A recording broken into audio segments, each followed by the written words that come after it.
సచివాలయం ముందు ఆవిష్కరించుకున్నాం. గౌరవనీయులైన డిప్యూటీ సీఎం గారు, గౌరవనీయులైన మంత్రులందరినీ వేదికపై కావాల్సిన సవినయంగా ఆహ్వానిస్తున్నాను. I request honourable deputy CM గారు, ఆనరబుల్ మినిస్టర్స్, ఆనరబుల్ అడ్వైజర్స్, దయచేసి వేదికపై కావాల్సిన రిక్వెస్ట్ చేస్తున్నాను. కోమటిరెడ్డి వెంకటరెడ్డి గారు సార్,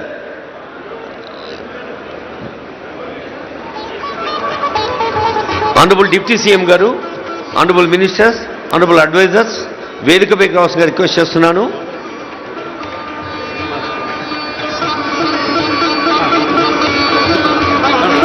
ఆనరబుల్ డిప్యూటీ సీఎం గారిని వేదికపైకి ఆహ్వానిస్తున్నాం.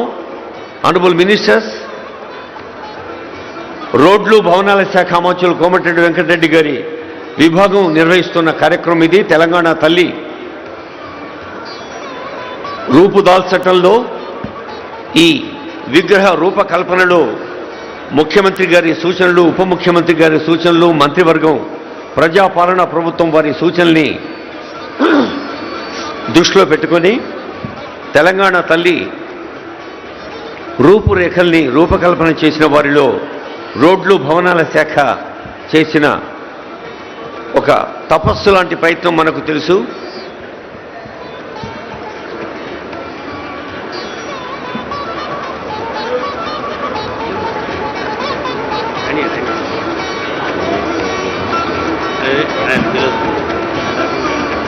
For the kind information of dignitaries from outside Telugu speaking area, Telangana Talli is a symbolic goddess for Telangana state, which is, just by seeing you can have the inner meaning of that statue.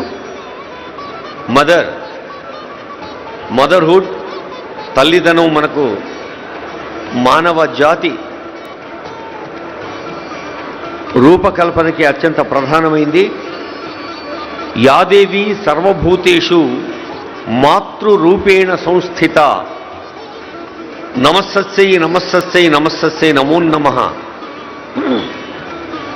ప్రకృతిలోని ప్రతి అణువులో కూడా మాతృ స్ఫూర్తిని, మాతృమూర్తిని దర్శించమంటోంది మన భారతీయ సంస్కృతి.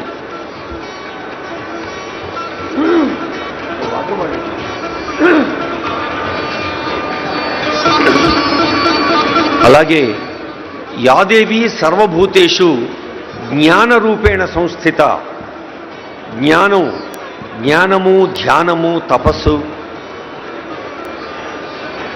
ప్రేమ,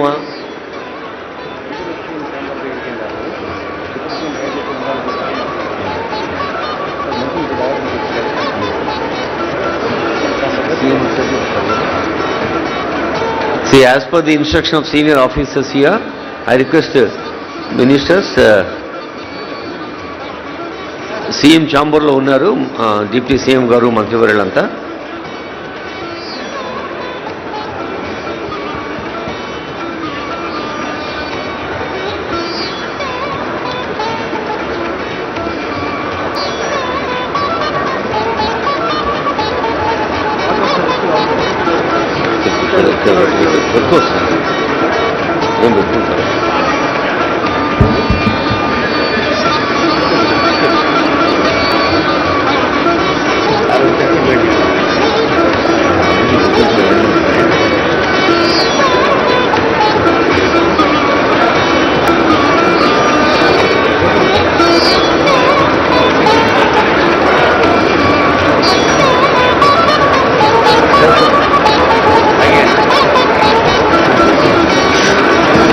For the kind information of panel speakers, dignitaries from different places, I would like to re-announce the details given by Gautam Garu. Hall 1 Experience Telangana Heritage, Culture and Future Ready Tourism. Honorable Minister Jupalli Krishnarao Garu chair chestaru. Alage Telangana's Olympic Gold Quest in Hall 2, Genome Valley and Beyond, Accelerating Innovation in Life Sciences, Hall 3, towards 3 trillion economy, leveraging capital and productivity in Hall 4. After the break for 10 to 15 minutes. We'll have second session. In Hall 1, investing in inclusion, prospects in affordable housing sector. Hall 2, Musi rejuvenation and blue-green infrastructure in Hyderabad. Hall 3,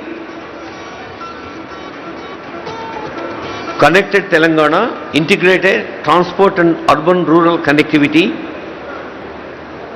And Hall 1 again, after lunch, Bharat Future City as a magnet for 3 trillion Telangana.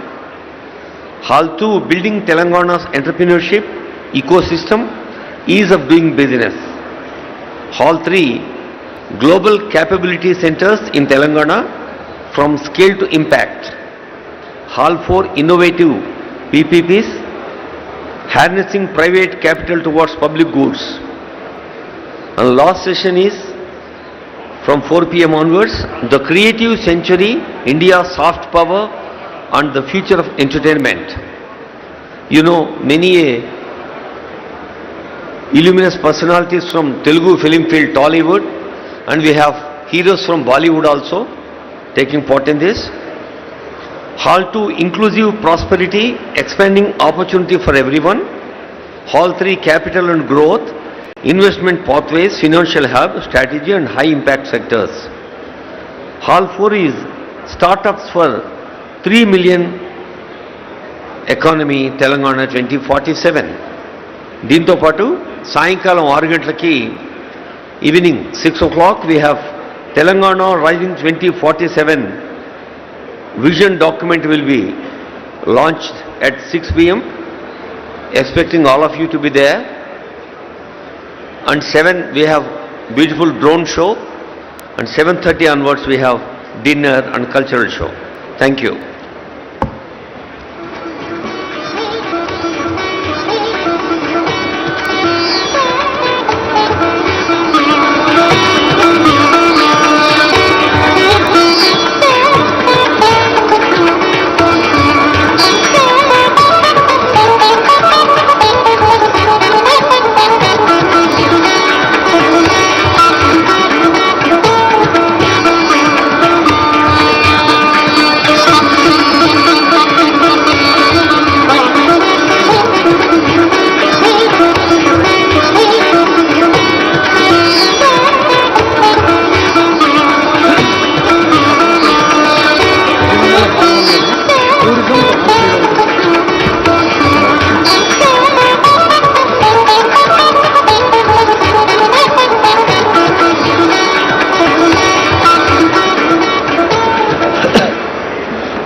నా తెలంగాణ కోటి రతనాల వీణ అని దాశరథి ఆ రోజంటే honourable CM Revanth Reddy గారు ఈరోజు అంటున్నారు, నా తెలంగాణ కోటి అవకాశాల ఖజానా అంటూ.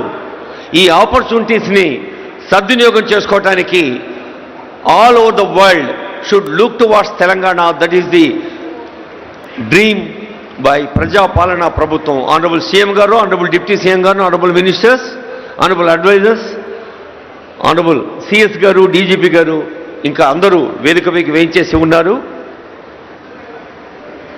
మనందరికీ తెలుసు, తెలంగాణ రాష్ట్ర సచివాలయంలో తెలంగాణ తల్లి విగ్రహాన్ని ప్రతిష్టాపన చేసి అదే తరహాలో అన్ని కలెక్టరేట్ ఆవరణల్లో అన్ని జిల్లాల్లో ఆ తల్లిని మనం దర్శించుకోవాలన్న సంకల్పం ప్రజాపాలనా ప్రభుత్వానిది. అందుకే ఆనరబుల్ సీఎం గారు, డిప్యూటీ సీఎం గారు, మంత్రివర్గం ఈరోజు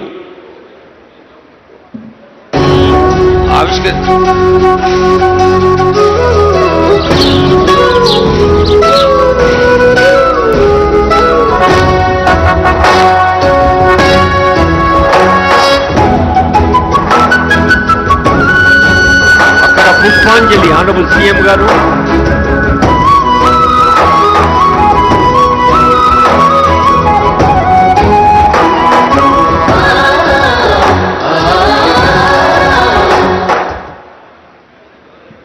తెలంగాణ తల్లి రాష్ట్ర వ్యాప్తంగా ఆవిష్కరణ చేయబడింది.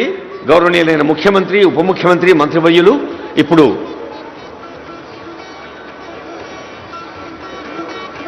పుష్పాంజలి ఘటిస్తారు. ఇక్కడ ఇదే సందర్భంలో రాష్ట్రంలోని అన్ని చోట్ల కూడా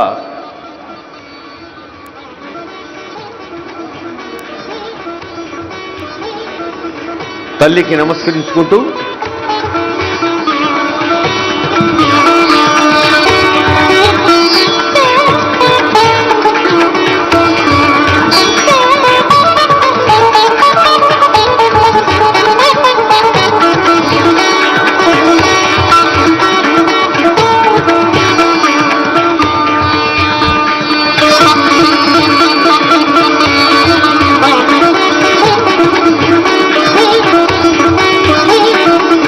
అందరూ తెలంగాణ తల్లిని హృదయ పీఠికలపై ఆవిష్కరించుకున్నాం. ఇక్కడ భాగ్యనగరంలో ముఖ్యమంత్రి గారు ఇలా రిమోట్ స్విచ్ నొక్కిన తరుణంలోనే రాష్ట్రంలో అన్ని జిల్లాల్లో ఆవిష్కరించుకోబడ్డ తెలంగాణ తల్లికి నమస్కరించుకుంటూ ఇప్పుడు అందరం గొంతెత్తి పాడదాం జయ జయ హే తెలంగాణ. తెలంగాణ స్టేట్ సాంగ్ రాష్ట్ర గీతం జయ జయ హే తెలంగాణ.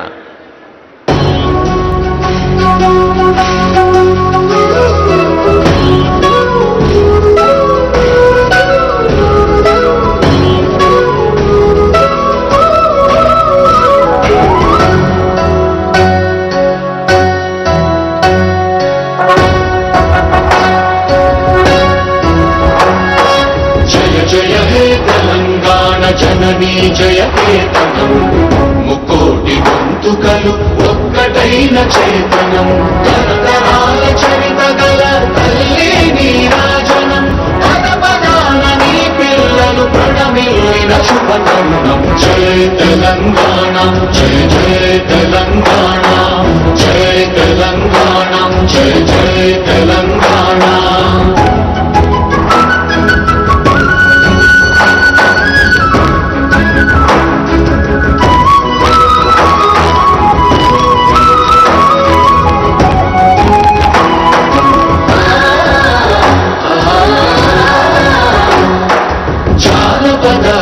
జీవన చావళీలు చాలువాన కవి గాయక వైతాళిక కళల మంజీరాలు జాతిని జాగృత పరచే గీతాల జనజాతర అనునిత్యము నీ గానం అమ్మ నీవే మా ప్రాణం. జయ తెలంగాణ జయ జయ తెలంగాణ జయ తెలంగాణ జయ జయ తెలంగాణ.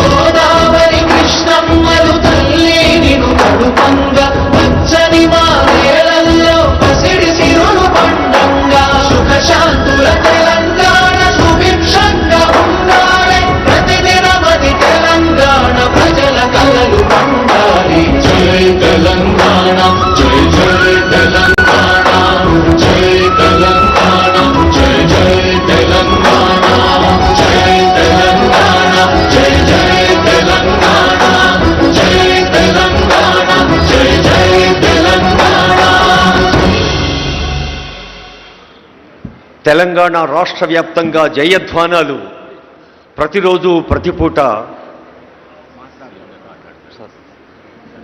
జయధ్వానాలు అందరికీ స్ఫూర్తిని అందించాలని, తెలంగాణ కీర్తిని ప్రపంచవ్యాప్తం చేయాలని ప్రజాపాలన ప్రభుత్వం తలపెట్టిన గ్లోబల్ సమ్మిట్ ఇంత అద్భుతంగా అర్థవంతంగా ఆర్థికంగా హార్దికంగా ముందుకు సాగుతున్న వేదికపైన గౌరవనీయులు ముఖ్యమంత్రి గారి సందేశం.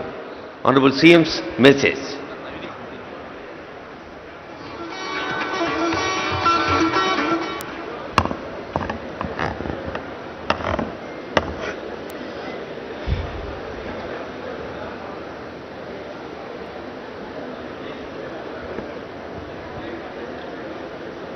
తెలంగాణ రాష్ట్రంలో వివిధ జిల్లాల కలెక్టర్ కార్యాలయాలలో తెలంగాణ తల్లి విగ్రహ ఆవిష్కరణ కార్యక్రమాన్ని Bharat future city, Telangana global, Telangana rising global summit వేదికగా ఉప ముఖ్యమంత్రి వర్యులు బట్టి విక్రమార్క గారు, సహచర మంత్రివర్గ సభ్యులు, పార్లమెంట్ సభ్యులు, శాసనమండలి సభ్యులు, శాసనసభ్యులు, తెలంగాణ రాష్ట్రంలో పెట్టుబడులు పెట్టిన పారిశ్రామికవేత్తల సమక్షంలో, కేంద్ర రాష్ట్ర ప్రభుత్వ అధికారుల సమక్షంలో తెలంగాణ తల్లి విగ్రహావిష్కరణ ఈ కార్యక్రమం జరుపుకోవడం ఎంతో సంతోషం, ఒక శుభ పరిణామం. ఇక్కడున్న మిత్రులకు, దేశ ప్రజలందరికీ తెలుసు, డిసెంబర్ 9, 2009 నాడు యూపీఏ చైర్పర్సన్ శ్రీమతి సోనియా గాంధీ గారి నేతృత్వంలో ఆనాటి భారత ప్రధానమంత్రి డాక్టర్ మన్మోహన్ సింగ్ గారు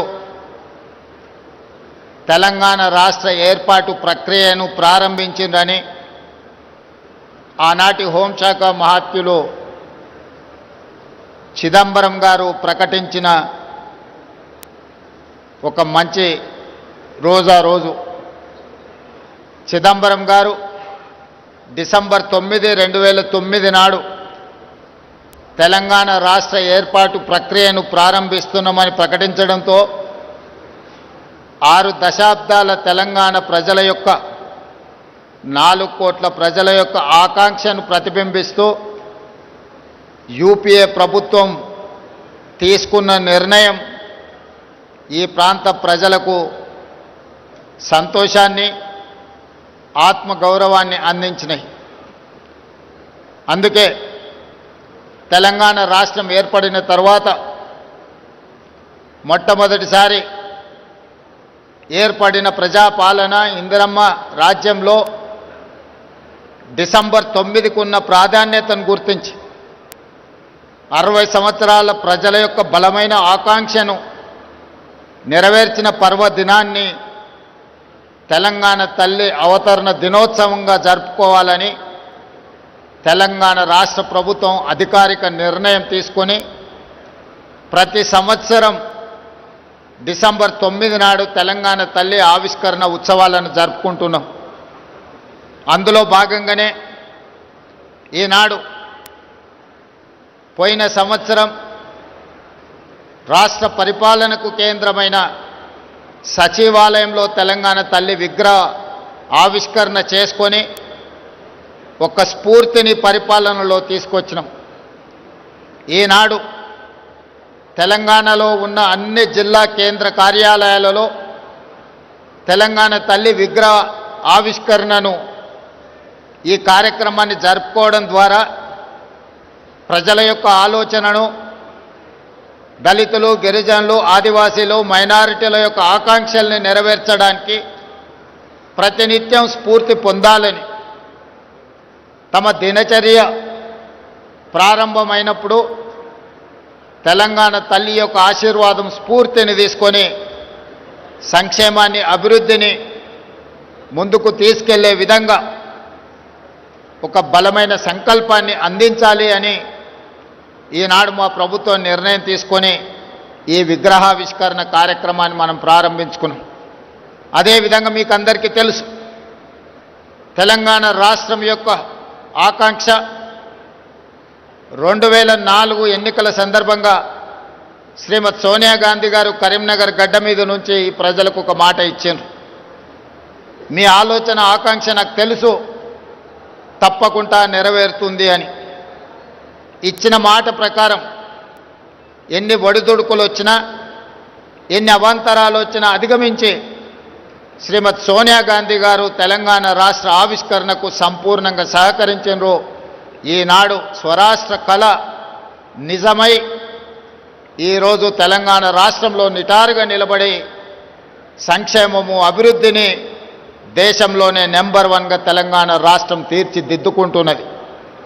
అలాంటి గొప్ప నాయకురాలు, ఇచ్చిన మాటకు కట్టుబడి ప్రజల ఆకాంక్ష నెరవేర్చిన గొప్ప నాయకురాలు శ్రీమతి సోనియా గాంధీ గారి జన్మదినం కూడా డిసెంబర్ 9 కావడం మా అందరికీ సంపూర్ణమైన సంతోషాన్ని కలిగించే ఈ పర్వదినం ప్రతి సంవత్సరం తెలంగాణ తల్లి అవతరణ దినోత్సవాలతో పాటు శ్రీమతి సోనియా గాంధీ గారి జన్మదిన ఉత్సవాలను కూడా 4 కోట్ల తెలంగాణ ప్రజలు తెలంగాణ రాష్ట్రం ఉన్నంతకాలం జరుపుకుంటాం. ఎప్పటికీ మా గుండెల్లో, మా రాష్ట్ర పరిపాలన విధానంలో, మా సంక్షేమ అభివృద్ధి కార్యక్రమాలలో శ్రీమతి సోనియా గాంధీ గారి స్ఫూర్తి, డాక్టర్ మన్మోహన్ సింగ్ గారి యొక్క విజన్ ప్రస్ఫుటంగా అమలు జరుగుతుంది. ఈ సమ్మిట్ కార్యక్రమంలో పాల్గొన్న వివిధ దేశాల నుంచి వచ్చిన ప్రతినిధులకు, ఈ దేశంలో ఉన్న పారిశ్రామికవేత్తలకు, ఈ కార్యక్రమాన్ని విజయవంతం చేసిన అధికారులకందరికీ మరొక్కసారి తెలంగాణ తల్లి అవతరణ దినోత్సవ శుభాకాంక్షలు తెలియజేస్తూ మీ అందరి దగ్గర సెలవు తీసుకుంటున్నాను. ధన్యవాదాలు.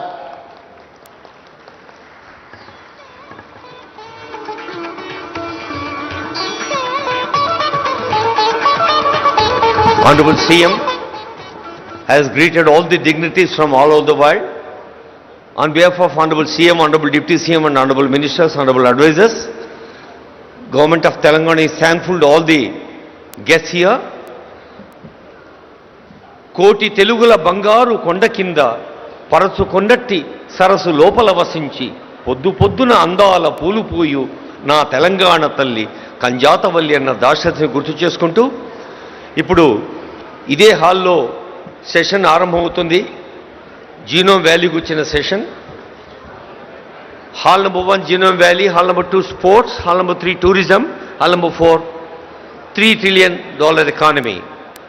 I would like to repeat, concerned panel speakers, dignitaries from different parts are requested to be available at respective halls. Hall number 1 Genome Valley, hall number 2 Sports, hall number 3 Tourism, hall number 4 $3 trillion economy. These are the subjects. Thanks to one and all.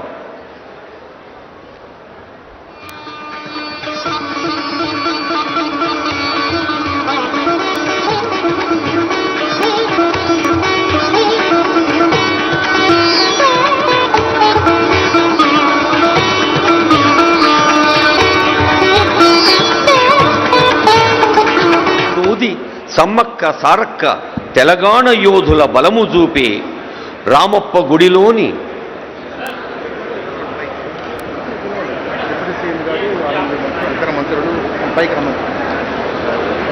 ఇప్పుడు తెలంగాణ రాష్ట్ర వ్యాప్తంగా అన్ని జిల్లాలలో ఆవిష్కరించుకోబోతున్న తెలంగాణ తల్లి అవతరణ దినోత్సవ సందర్భంగా మనం రాష్ట్ర సచివాలయం ముందు, డాక్టర్ బిఆర్ అంబేద్కర్ సచివాలయం ముందు ఆవిష్కరించుకున్నాం. గౌరవనీయులైన డిప్యూటీ సీఎం గారు, గౌరవనీయులైన మంత్రులందరినీ వేదికపైకి రావాల్సిందిగా సవినయంగా ఆహ్వానిస్తున్నాను. I request honourable deputy CM గారు, ఆనరబుల్ మినిస్టర్స్, ఆనరబుల్ అడ్వైజర్స్ దయచేసి వేదికపైకి రావాల్సిందిగా రిక్వెస్ట్ చేస్తున్నాను. కోమటిరెడ్డి వెంకటరెడ్డి గారు సార్.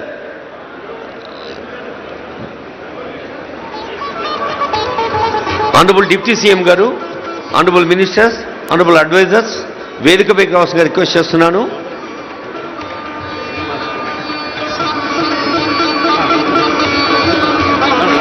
ఆనరబుల్ డిప్యూటీ సీఎం గారిని వేదికపైకి ఆహ్వానిస్తున్నాం. ఆనరబుల్ మినిస్టర్స్, రోడ్లు భవనాల శాఖ మంత్రులు కోమటిరెడ్డి వెంకటరెడ్డి గారి విభాగం నిర్వహిస్తున్న కార్యక్రమం ఇది. తెలంగాణ తల్లి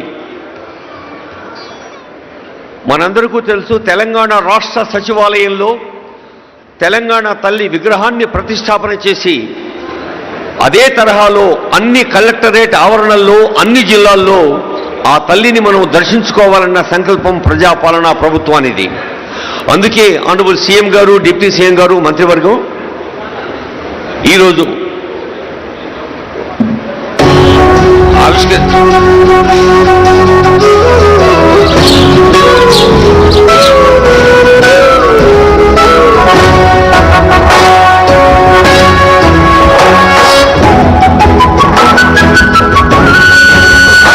పుష్పాంజలి ఆనరబుల్ సీఎం గారు,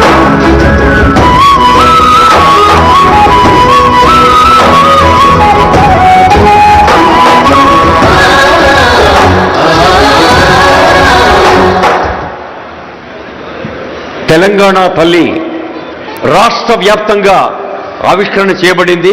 గౌరవనీయులైన ముఖ్యమంత్రి, ఉప ముఖ్యమంత్రి, మంత్రివర్యులు ఇప్పుడు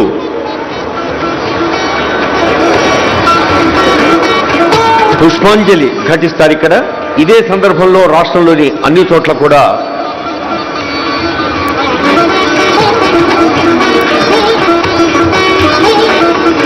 తల్లికి నమస్కరించుకుంటూ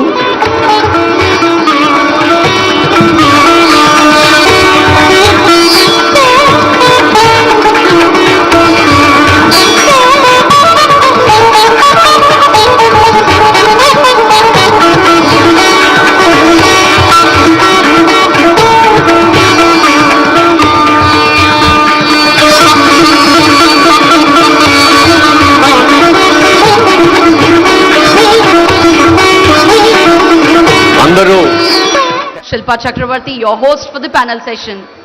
Welcome you all to the Telangana Rising Global Summit Day-2. Well, to start with, I think we all are aware of the theme of the panel discussion that we are about to lead today, and that is Genome Valley and beyond, accelerating innovation in life sciences.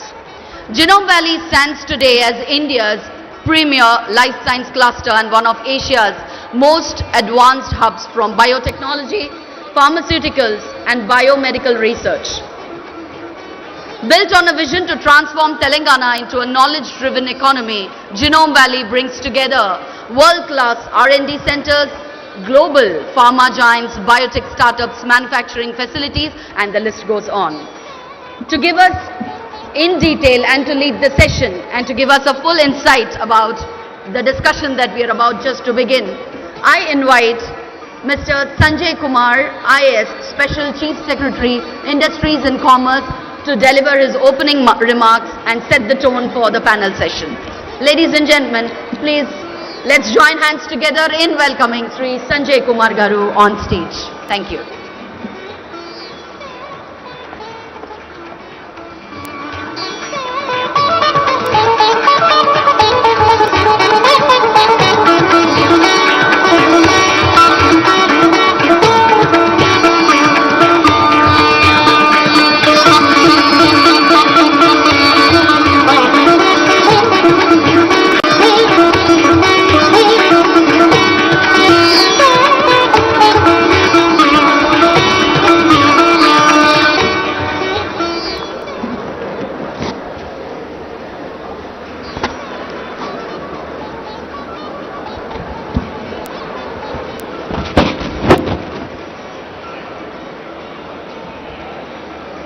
Honorable Minister for IT and Industries, Shri D. Sridhar Babu Garu, the industry leaders from life sciences sector, ladies and gentlemen, a very good morning to all of you.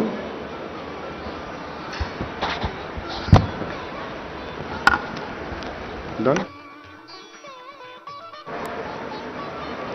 So, on the occasion of second day of Telangana Rising Summit, on behalf of the state of Telangana, I welcome everybody here and I request people to settle down. I can see some movement happening here and there. So today's topic is Genome Valley and beyond. I think the people who are here, everybody is aware that Genome Valley has established Hyderabad as the largest integrated life science ecosystem in the country. We are known to be the vaccine capital. This journey started sometime in 2000, where we chose around 150 acres of land, but it was not a gleaming laboratory kind of thing. It was a barren land. And from there we have come to a stage where we are producing 1/3 of the vaccines. That's really a remarkable journey. It's a testimony of tenacity of the bright minds, the industry leaders.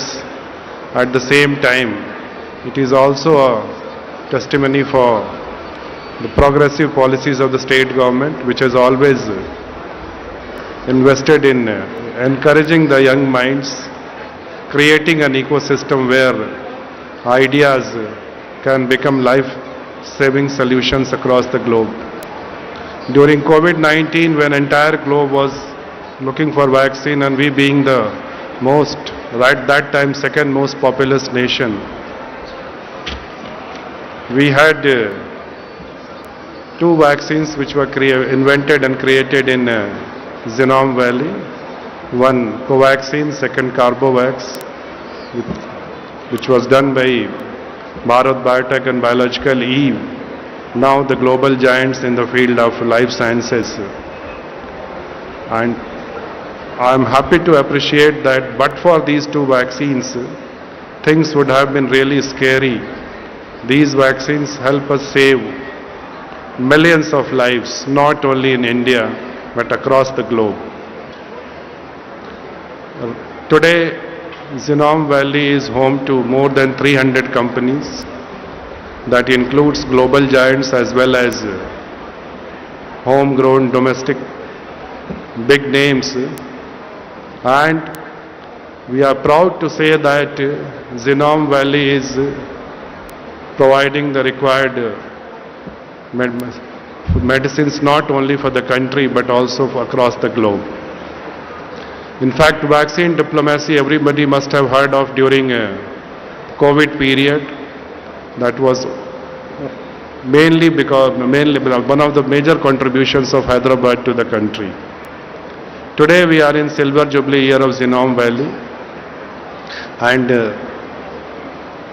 we are going to unveil our Telangana Rising document in the evening, and I want to tell the entire audience here that when it comes to life sciences, a number of steps have been suggested in that document, and in that entire initiative, Genome Valley has to play a very, very major role in the years to come till 2047. This success has made us think much bigger. We are seeing unprecedented interest from global giants towards Hyderabad in the field of vaccine and manufacturing and advanced manufacturing. So that strengthens our belief that next 2 decades will be of life sciences sector where we have to move towards precision medicine and advanced manufacturing. Genome Valley houses the largest multi-tenanted lab space in the country with around 3 million square feet of space, and very soon we are going to add 2 million square feet there. In addition to lab spaces, we have created One Bio, that is country's first common scale of manufacturing infrastructure, which will help companies establish proof of concept. And this has been done in collaboration with Thermo Fisher, which Honorable Minister inaugurated around a month before. Now our focus has shifted to mainly 3 things. One, to further create world-class infrastructure where we can help more success stories like Genome Valley. At the same time, faster regulatory clearances. So everybody must have heard about TG iPass. So one of the important contributions of Telangana Rising initiative will be that we are going to work on TG iPass 2.0, where we'll further fast track the clearances through the single window system. And of course, we'll keep on investing in creating an ecosystem which accelerates both innovation and manufacturing. As you all know, like other sectors, life sciences sector also is changing very rapidly. We are seeing a lot of technological interventions. Artificial intelligence, we are going to play a big role in life sciences sector. So keeping that in mind, under the leadership of our Honorable Chief Minister Shri Revanth Reddy Garu and our Honorable Minister for Industry Shri Sridhar Babu Garu, we are going to soon launch our next generation of life sciences policy, that Life Sciences Policy 2.0, where in addition to further broad basing the incentives, we are also going to provide the same incentives for R&D sectors and advanced manufacturing. In fact,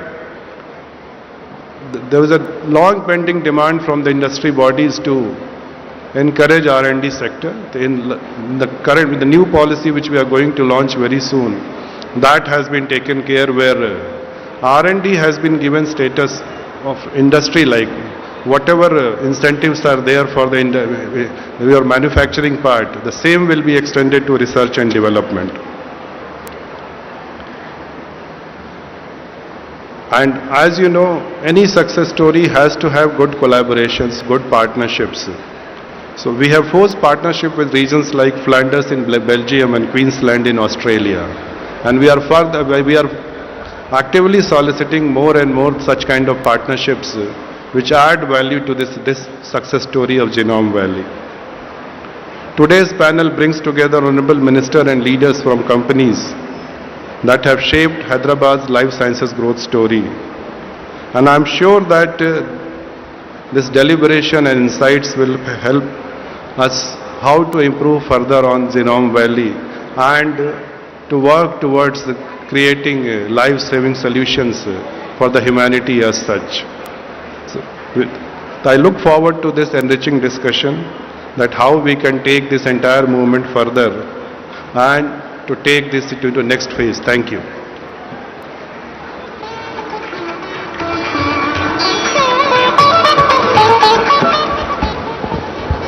Thank you, sir, for your insightful remarks, and thank you for setting the direction for the important discussion that we are just about to begin.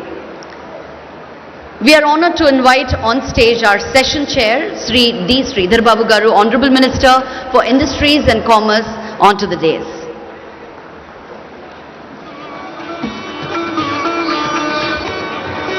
Ladies and gentlemen, with a big round of applause, let's welcome our Honorable Minister for Industries and Commerce, Sri D. Sridhar Babu Garu, onto the dais. I would also like to invite our esteemed panelists, Dr. Satyanarayana Chava Garu, Chairman, CEO, Laurus Labs, Dr. Madan Mohan Reddy, Director, Aurobindo Pharma, Dr. Anand Kumar, Managing Director, IIL, Ms. Priyanka Chigurupati, Executive Director, Granules India Limited, Dr. Srinivas Oruganti, Director, Dr. Reddy's Institute of Life Sciences,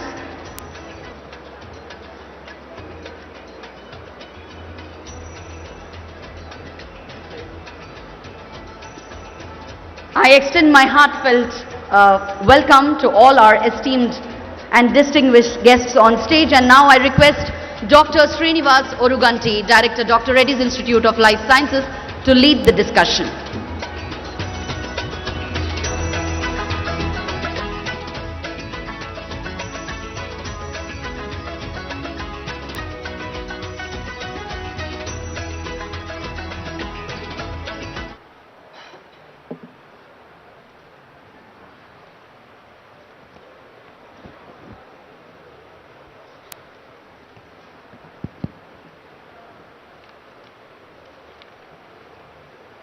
Honorable Minister, and all the distinguished panelists in this very important roundtable, Genome Valley and Beyond, Accelerating Innovation in Life Sciences and Beyond, as a part of the Telangana Rising Vision 2047 program.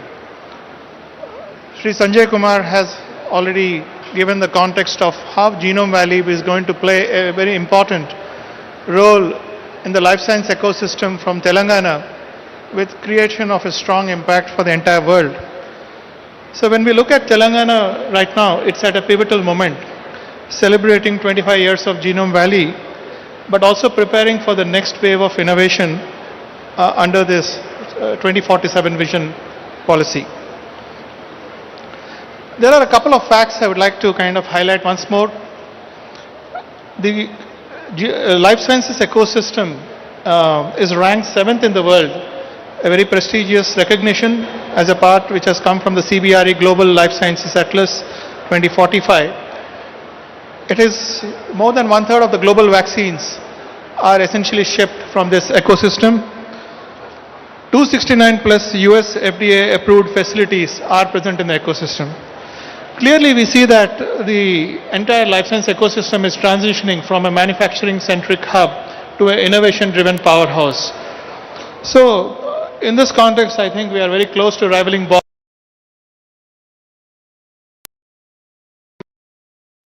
Telangana తల్లిని హృదయ పీఠికల Genome Valley is entering into the next phase of 25 years of success. What is your vision for Genome Valley and beyond as a part of Telangana's 2047 life sciences strategy? First of all, thank you, Dr. Srinivas. And I would like to welcome to this session, all our prize partners who have traveled with our state while in the erstwhile Andhra Pradesh, and for the past 10 years. We welcome with our open arms, and we would like to really share all the success of this state. Majority of the success goes by your committed and dedicated and true willingness in terms of evolving yourselves into innovation and make this Hyderabad a more viable hub for life sciences and the pharma. And in fact, I am pleased to see Dr. Satyanarayana Chava here, Madan Mohan Reddy Garu, Anand Kumar Garu, and Ms. Priyanka Chigurupati Garu. And I see many, successful entrepreneurs in life sciences who are sitting off the days. I welcome you all. While Dr. Srinivas was just mentioning about, 25 years back, an idea has come. As a policymaker, we design so many policies, but ultimately it rests on the partners of this state and partners of the industry who makes it possible. When the idea has come to the policymaker then, and the idea, the vision to make this Genome Valley into one of the renowned life sciences hub for tomorrow's world. The idea has rolled into action, the vision has rolled into action, and ultimately we could able, for the past 25 years, we could able to run as a single valley in India which can promote life sciences in better way. And we are seeing the fruits of the Genome Valley over here. 25 years we just celebrated, and many people, while we are celebrating 24 years of the Genome Valley existence, and later what we could able to do, what should be our vision tomorrow. And we can't sit on it and we can't idle on it. And that's the real reason we just started our next innings of our vision.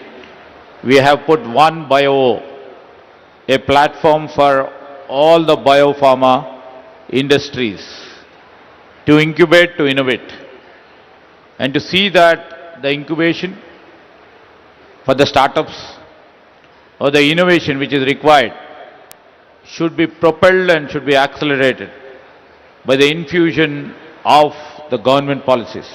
And this is where we would love to really take up and shape our life sciences policy for next 20 to 25 years. If those people 25 years back wouldn't have thought about Genome Valley, nobody in the world should have been known about the Genome Valley. And many people would have their single existence, and as a group, as a conglomerate of industries, we wouldn't have been here. And I'm so thankful that all the partners of the industry made it possible. And time and again I keep telling, it's not about the policy which makes it possible. It's not about the ease of doing which makes us possible. It's a drive and intent of our entrepreneurs who made it possible. So, over the period of these 25 years, you are the witness, the elders on the days are the witness, the elders of the days are the witness, how the ecosystem has been built. It's not about the Genome Valley, it's about the ecosystem which has built very vibrantly, very strongly, and world all over is looking at us now. For the past 25 years, we could able to create that sort of infrastructure, one, and you could able to create that sort of a skill, and we could able to literally make world see what innovation really takes place. And that is the reason about 250 odd companies from 18 countries have their existence over here. And now if you name any big company or any emerging company, they would love to come to the city of Hyderabad and to the state of Telangana. That is the progress what Telangana could achieve over the past 25 years, and the city of Hyderabad could evolve itself. So I wish and see what we are trying to provide onto the platform, under the platform of One Bio. This is a platform where all the companies can use this platform, having access to the technology and come up with innovation. That is, and you know, I always keep telling elders over here that is high time what we would come up with $1 billion molecule. So we have a hope and we have a trust in the entrepreneurial spirit which they keep on dynamically moving. I see many entrepreneurs who have lots of expertise in this domain still have the fire in the belly. I can see somebody like Varaprasad Reddy Garu, he comes to me with a great other thinking that he wants to come up what after 25 years what this healthcare needs. So that that is the spirit of what we see, and we would like to share these experiences to our industry partners and also try to learn from them how the public policies or the policies of the government should be shaped in the next phase of 25 years, what we are calling as Telangana Rising 2047. The vision document with the vision of yours will be included in the release in the later part of the evening. Thank you. Thank you, sir, for laying out a very grand vision. And you have also, I'll come back to some of the specifics that you have mentioned. When we look into the major ecosystems, be it the Boston, Cambridge, or if you look into the Basel or the San Diego cluster, what is very evident is the life sciences ecosystem in Telangana is perhaps the topmost in terms of catering to affordable healthcare. So I think that is something which is a very significant aspect, and we will be focusing a bit more on the volume and as well as the affordability aspects of how the state would spin out these technologies. So just a quick follow-up question. You have also been championing through your leadership, creating a holistic ecosystem in terms of having the best in IT infrastructure. There is a lot happening on the IT sector. There is a lot happening on the educational sector. And you have put in all the elements that are essential ingredients for creating a very vibrant ecosystem. In this context, specifically coming to the topic of the life sciences, the next generation areas, just wanted to request your thoughts. How is Telangana positioning in the frontier areas like cell and gene therapy, synthetic biology and fermentation, AI-driven drug discovery, as well as digital health? You know, our focus is very clear. By 2047, we have to grow. The life sciences sector should lead the globe. At least we have to be in that 5 areas of growth. And what we see is we want to lead the next wave of the life sciences innovation. And we are all you people are here not just to participate, and you are the leaders, you just want to lead. Around the world, you know, right now what we are seeing is the world is being reshaped by the new technologies. the new therapies, and especially the digital transformation. How best we can position ourselves, preparing for this future with lots of care, scale and intent. That's the real reason I was mentioning about One Bio, wherein the company can access to the biomanufacturing infrastructure, one. We are also investing in lots of talent creation and promoting high quality research. Through the upcoming, first is we are coming up with a life sciences policy and pooling the talent through the life sciences school. This is first ever in India, and elders of this sector, the life sciences sector, have suggested, and we are working on it by January 2nd week to show and to reflect to all the world how we are shaping the skill. We are planning to unveil our life sciences policy in the WEF, in the Davos. And, world-class institutions should be there. Our line of objective is, we have ISB here, we have IIT here, and why can't we have this sort of a school of the life sciences over here, which have the world-class quality? And we would, through this, positioning ourselves in terms of providing the skill, providing the infrastructure through One Bio, or giving the utmost importance to the next generation students in terms of providing and instituting a life sciences university, a school.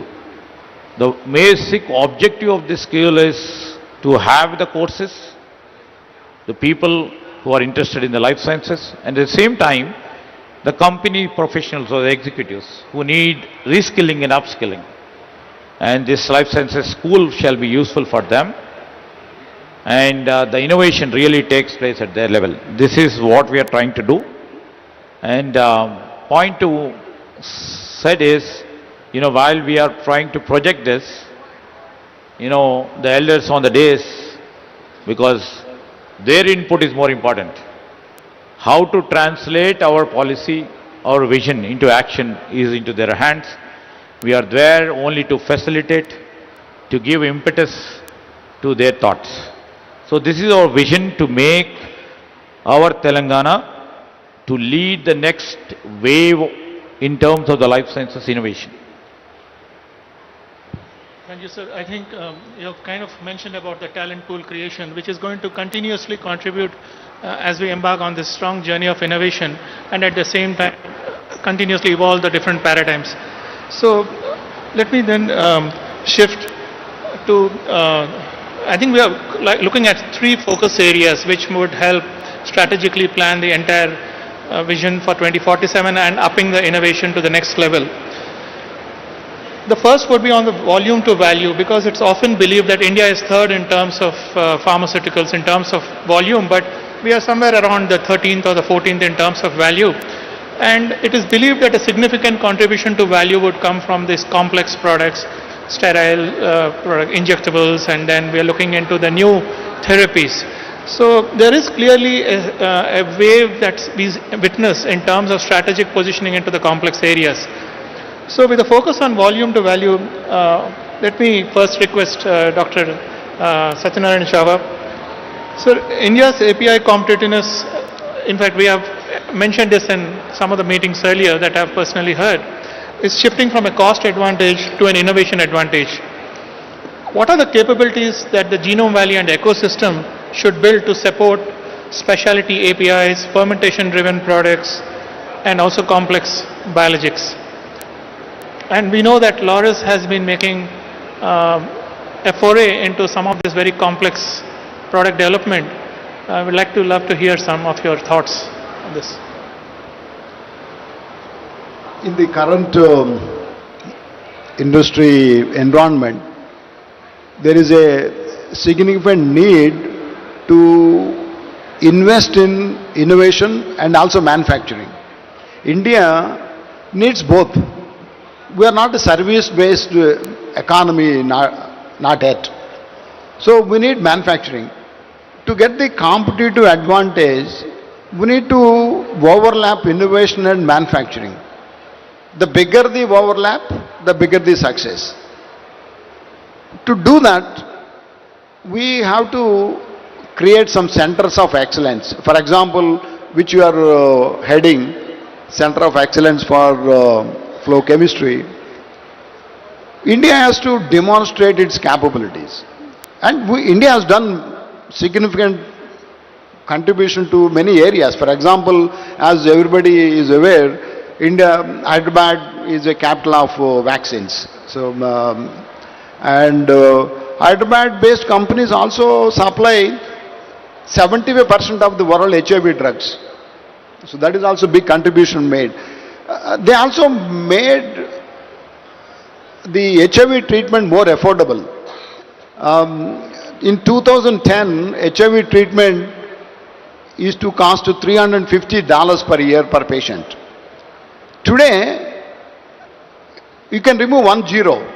So it is not even $35 per year per treatment for an HIV patient in the emerging world. Actually, it is $30. That means it is one bottle of treatment per month costs $2.5. That is less than a cup of Starbucks coffee.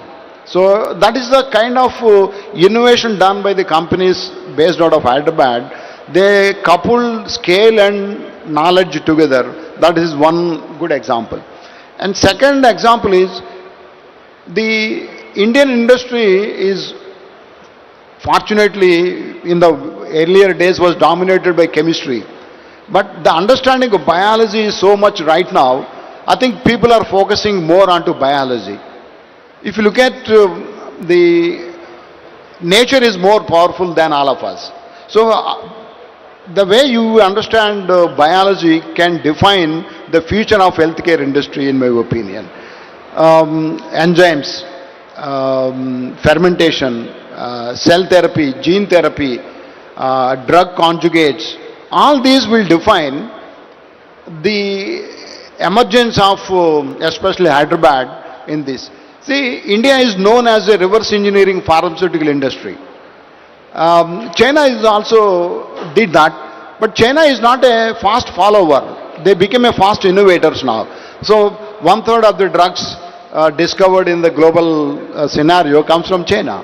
So we have to see how quickly we can become from fast followers to fast innovators. That means we have to invest in basic education also. See, in the Western world, a lot of basic research, science is nurtured in the universities. It is lacking here. My request to Minister is invest very heavily into universities. Universities will create the future of the country. As you mentioned very appropriately, creating a university for life sciences, healthcare industry is one good step towards that. As a company, we also invested in cell culture. We invested in startups. So the culture of investing in startup is also increasing. In the last year, I heard there were 2,000 startups in biology. So that is an indication the number of companies will come up, number of new molecules will come up. As Minister is requesting in his every meeting, when India will become, Hyderabad will create $1 billion new drug. I think, in my opinion, it is not going to happen in small molecules. It is going to happen in large molecules. I think that is the kind of talent Genome Valley is also creating. And Genome Valley is celebrating 25th year this year. In the 25 years, Genome Valley has grown 25 times, I can tell you very clearly. So we celebrate, we were in Genome Valley for the last 20 years, and the growth we have seen in Genome Valley is remarkable.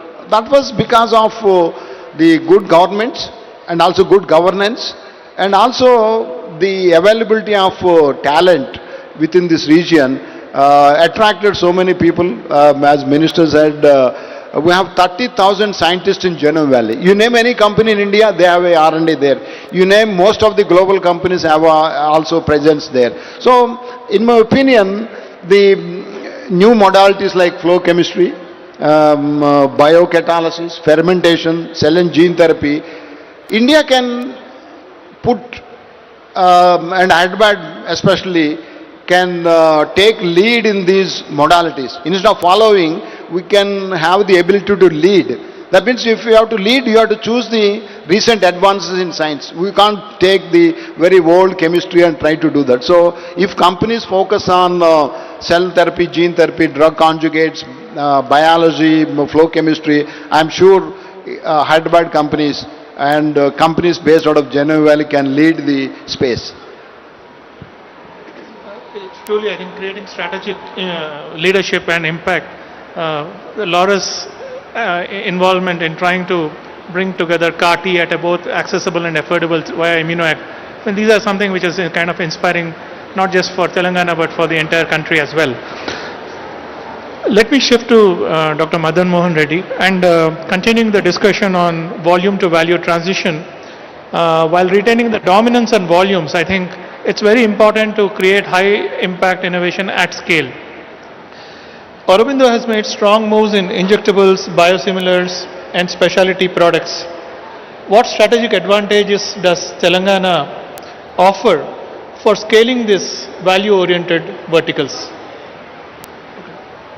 Over the past few years, Aurobindo invested in substantial investment in injectables, biosimilars, peptides, hormones, and some complex molecules.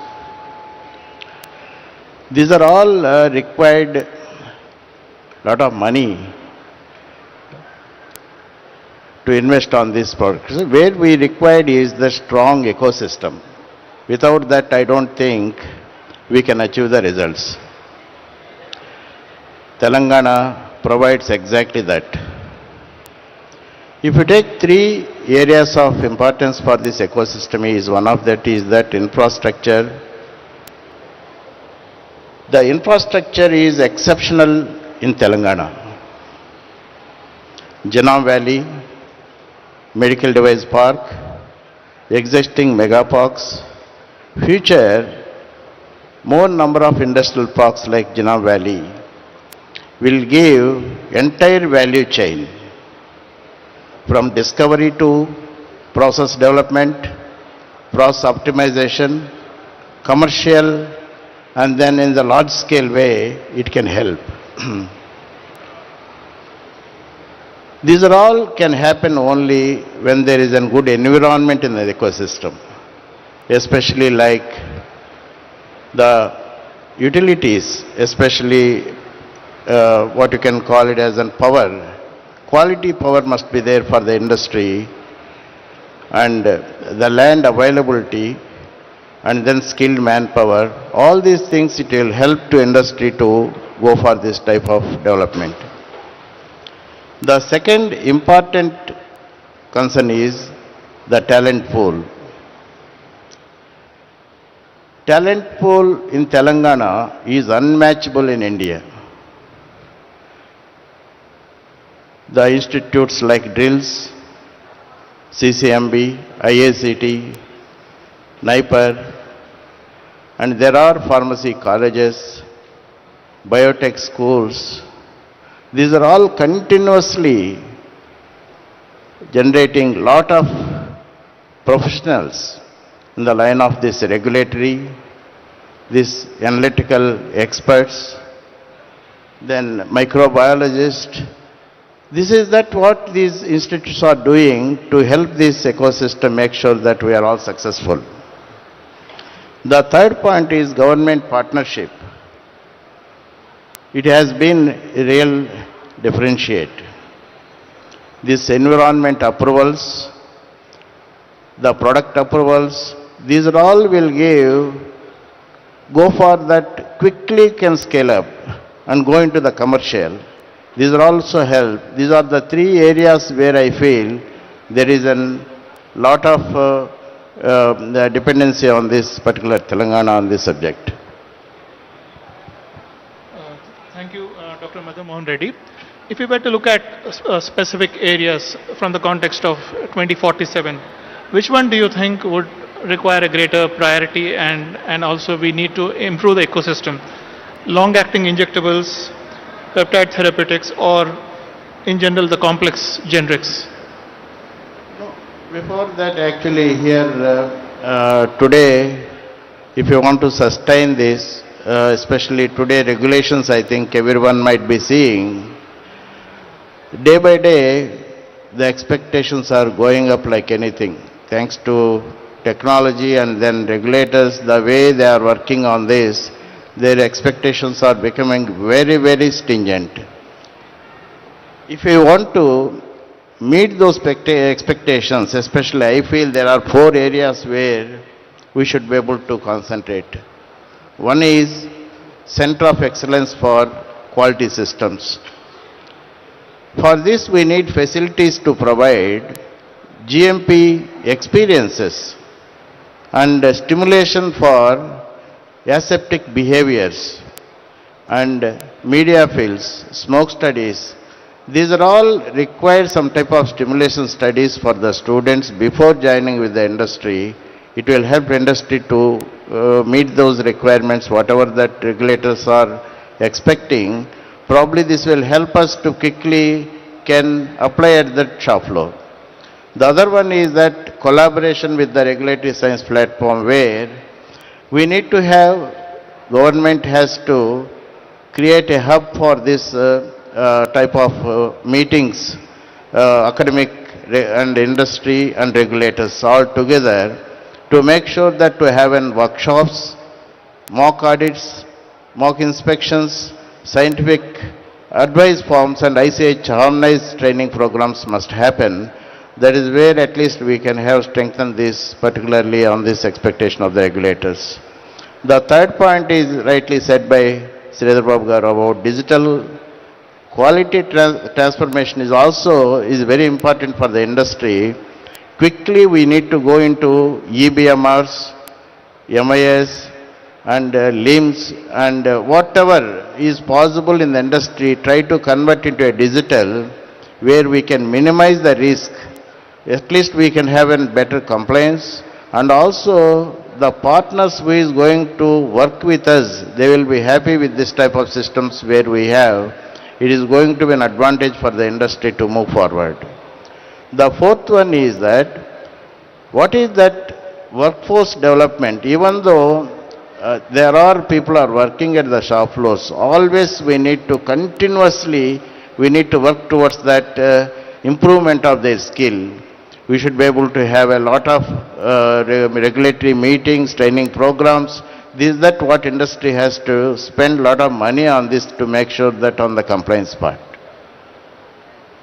Thank you for your valuable insight. I think these are very important areas to consider as we kind of strengthen the ecosystem creation. Let me quickly have your views. Granules is synonymous to, first in-line defense kind of in the healthcare. You have produced a lot of high volume products, and we now see that you are transitioning into more complex products. You have shown leadership in integrated, the end-to-end kind of a pharma business. There are some news that you are also going to step into peptides and peptide CDMO. I'd like to have your views. Is this a conscious transition from volume-based to high-value and niche areas? Hear me? Can you hear me? Okay. Good morning, everybody. Thank you, Srinivas garu, and good morning to everybody on the panel and Sridhar Reddy Babu garu.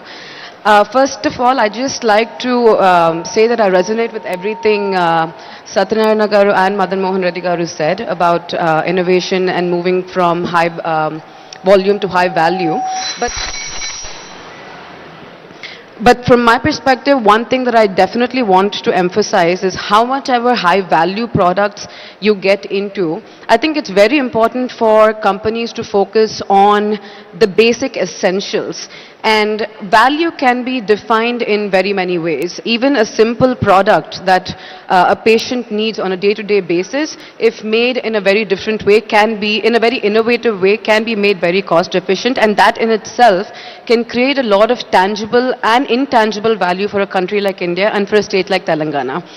Today, even though Telangana and India were known for high volume products and now moving to high value innovative products, the basics of those products, the KSMs, the APIs, etc., a lot of them are still imported from China.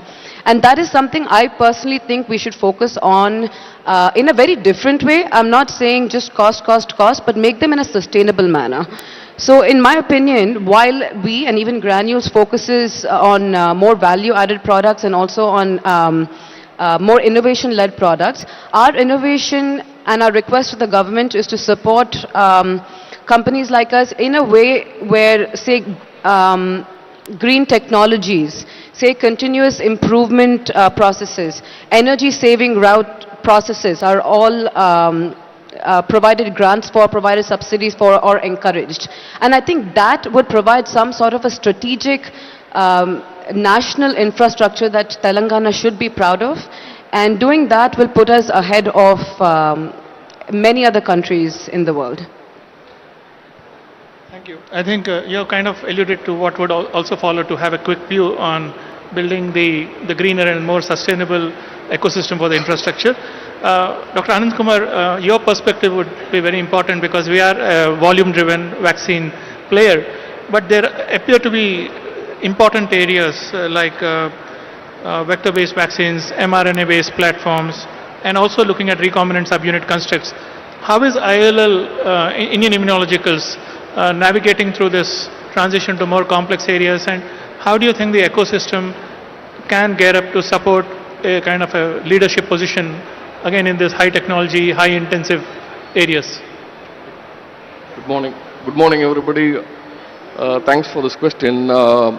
We are very fortunate to be living in a developing country like India, where whether it be an animal vaccine or a human vaccine, majority of the procurement is done by the government. So this value should not be purely considered in monetary terms. It should be based on the impact that a product creates. So in India, because government procures majority of the vaccines and provides free to our citizens, still it will be affordability will be a very, very important parameter. And in terms of how the vaccine world has changed post-COVID, I mean, if you see the number of pharmaceutical companies in Hyderabad or probably in India, there are several thousands. But if you see the number of vaccine companies in India who are seriously into business, there are only 8 companies in India. And 2 main reasons why this is so is vaccine requires a lot of capital investment, and also the regulatory procedures for approval are also very, very long. So to sustain this, it requires a lot of investment also and also a lot of patience.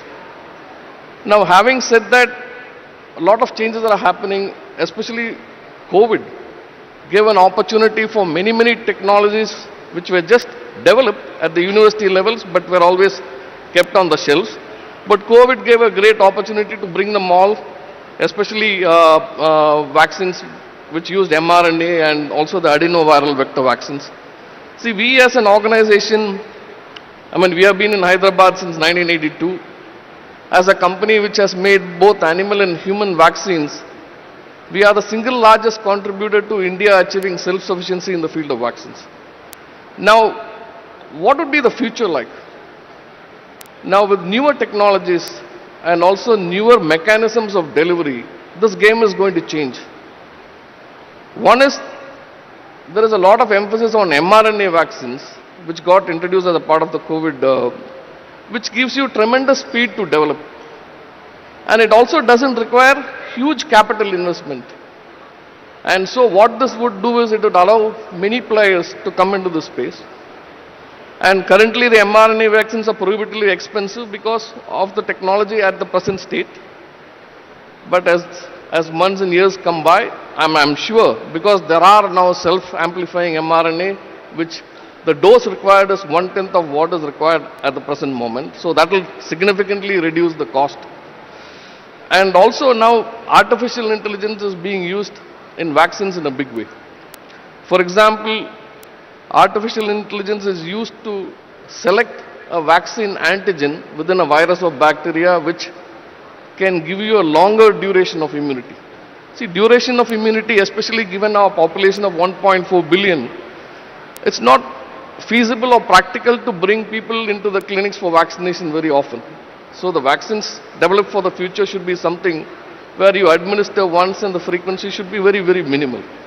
So that is another area which currently companies, including ours, are working on using AI to detect and select antigens which can give a longer duration of immunity.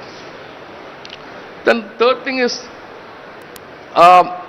even for a particular virus, several regions have different strains and serotypes. So it's a supply chain nightmare to make country-specific vaccines for a particular virus. So now attempts are being made where we can create a vaccine with a broader, like a broad spectrum antibiotic, also a broader vaccine which can cover many strains which are prevalent in other geographies. Fourth one is, there's a new area. I mean, every time we know about a vaccine, we always think about as an injectable. But then now many oral and intranasal vaccines also are being developed, because this offers ease of administration, and also for our kind of population, it's very easy to administer many thousands in one go. So we actually, during the COVID time, along with Griffith University, developed intranasal vaccine for COVID-19, which was very successful. But because it was a live attenuated vaccine, it had to go through a long regulatory grind, and that's why we couldn't make it available at that time. Another thing is delivery. Now, vaccines we always think as an injectable. Now there are many technologies which are being developed in the form of patches.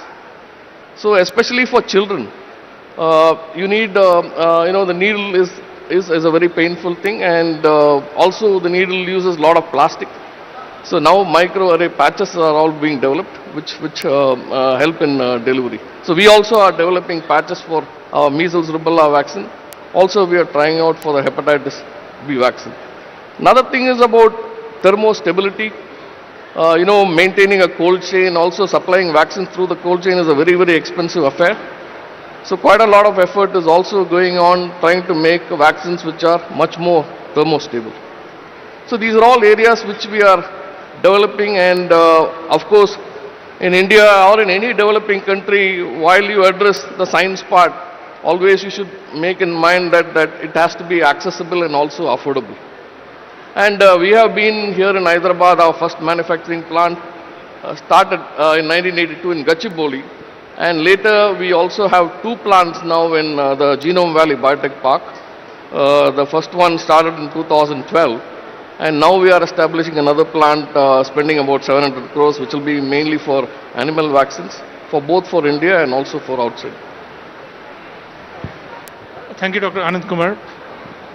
Just wanted to kind of transition into, there is another big expectation in terms of sustainability, digital integration, because all these are becoming expectations from the global regulatory agencies. On one side, we are navigating foray into complex products and complex by technology. In the context of Indian immunologicals, how are you kind of transitioning the manufacturing into a more sustainable manufacturing? Your quick views on that would be very helpful. So we are a very socially conscious organization. We have tried to balance as much as possible between profits and social good. We have caught on to this One Health concept many decades ago. Today One Health is being widely talked about, but IL has been doing this One Health because we are making both animal and human vaccines, and we significantly contribute to the health of both. The third element in all this is the environment. See, any manufacturing activity will cause some amount of harm to the environment that we live in. So it's all about how do we minimize that so that we leave this planet in a state where our future generation can live, in a very happy manner. So we at IL have undertaken many initiatives which will reduce our dependence on fossil fuel. For example, earlier days we used to use high-speed diesel for all our generators and boilers, but now significantly for our boilers we switched over to natural gases and LPG or CNG. Similarly, we have solar installations wherever possible. And all our manufacturing plants are zero liquid discharge. That means we don't leave anything into the open.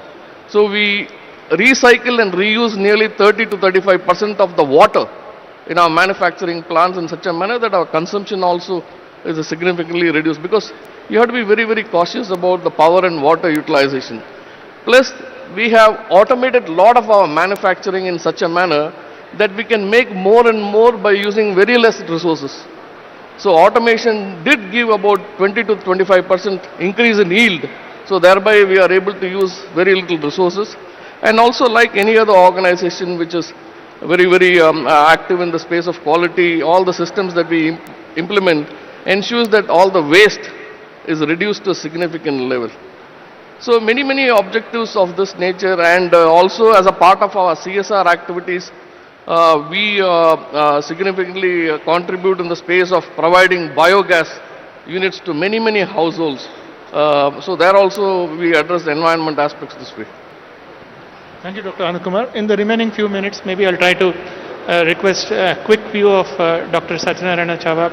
I know Laurus has always been a leader in absorbing new technologies, both at R&D to manufacturing. What kind of your thoughts on how we can, the ecosystem can support a transition into greener manufacturing, and also your thoughts on what policy would be kind of enabling this transition in a very effective way? Because at the end of the day, we'll have to balance sustainability and affordability together. See, in my opinion, to become competitive in the small molecule manufacturing, I always feel use of flow chemistry, continuous manufacturing, and use of biocatalysis in the small molecule manufacturing will put the country in the forefront. See, if you look at, everybody talks about sustainability. If you have to become a sustainable company and put a sustainable product, it has to be cheaper, it has to be cleaner, it has to be greener, it has to be safer. That means you have to make your processes cleaner, greener and safer, and also cheaper. If you say, I am a sustainable company, sustainable product, but pay me 20% more, nobody is going to pay. So, for you to become competitive, you have to embrace all these technologies. Use biology wherever is feasible. Use continuous manufacturing wherever is feasible. I think if you use these technologies, I think country will make good progress.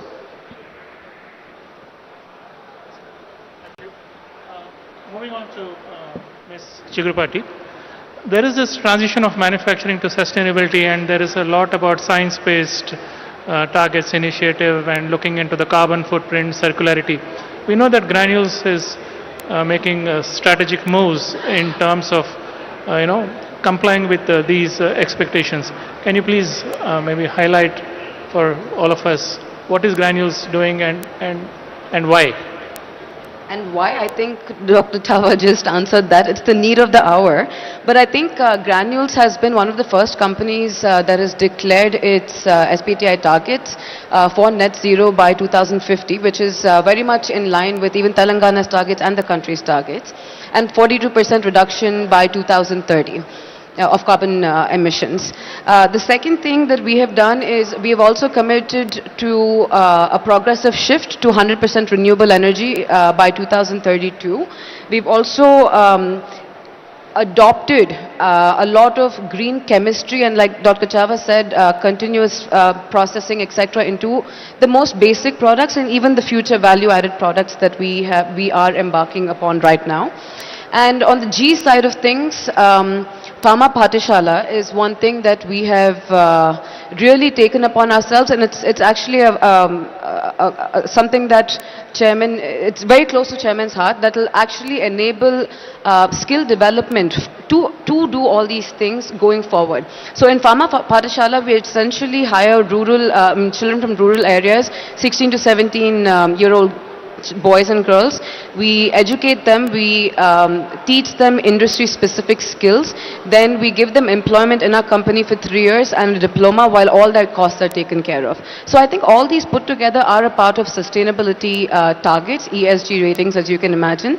And Granules has been amongst, we just got an EcoVadis rating about 6 months back, where we're in the 95th percentile and we have a gold rating, which only the top 5% of companies in the world have. So this is one area of focus that we have as a company. And I think it's very important for every company to adopt this. I think you have made a very important point, because when we look into the adherence to Scope 1, Scope 2 and Scope 3 emissions, we're also trying to look at creation of an entire ecosystem and backward integration so that this becomes a preferred destination hub for all the global players. So a quick view, Dr. Madan Mohan Reddy, on how Aurobindo is really taking this transition forward and the leadership from, especially when we look at energy compliance and looking at the adoption of the greener practices. You have obviously taken by the entire fermentation game into the next level. Some insights along this context.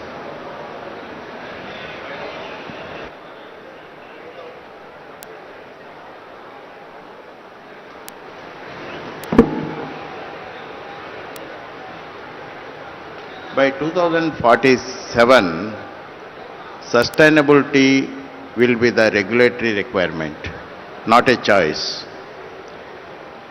All industry thinking to not only, there are two ways industry always work on that. One is for the benefit of the industry, other is that for the nature of that, whatever that sustainability requirement. As per Aurobindo concern, last couple of years, we are spending lot of time and energy on certain parameters where we are going, majority of the products we are working on the enzymatic routes, and we are also working especially the manufacturing. We are working on the continuous manufacturing so that we can minimize that wastages. Like I can give the example of that one of the product, like 6-APA. That is penicillin G to 6-APA is the one process. Before we used to do is a chemical reaction.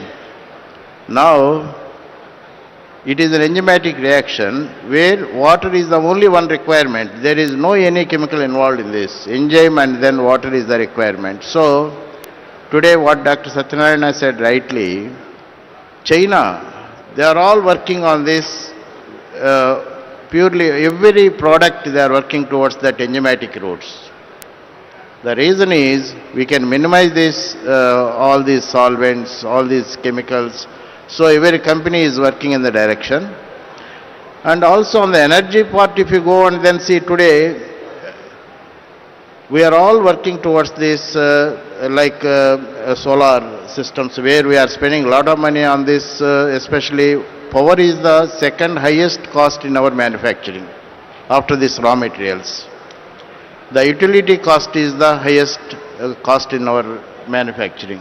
Next is the manpower cost is the major. These three, effectively if you work, I think any industry will go in a very profitable way, you can see. Today, all organizations, they are constantly working on the AI technologies, and then all automations, especially in the manufacturing area. So each and every portion we are making, it is not like that our objective is reducing manpower. How qualitatively you can deliver the product is the catch. If you don't have this, I don't think we can win this, and then we will be there in this, especially in the pharmaceutical business. Thank you, Dr. Madan Mohan Reddy. I think we have got some really important insights, and if I look back into the Genome Valley, it's about having the right DNA and having the right building blocks which will code for the right RNA and eventually the protein. Before we conclude, we have also got some very important aspects of what would be the desirable policy-based recommendations and infrastructure creation. Sir, I would like to request, before we conclude, what message would you like to give to the global innovators as well as investors to consider Telangana as a long-term life sciences destination? Yes, thanks for all the input given by the industry leaders over here. And in fact, all the global leaders and the leaders from India who are all here. And everybody knows over a period of time, Hyderabad and the state of Telangana has become the vaccine capital. I can't say thanks to COVID, but it is exhibited. When world required us, you all people were there, and Telangana proved its mettle. Thanks to everybody over here. And secondly, the past 2 years, when we set the process of our governance, and our Chief Minister and our government, has reflected to the industry partners that all the policy initiatives by the earlier governments will be forwarded or pushed forward.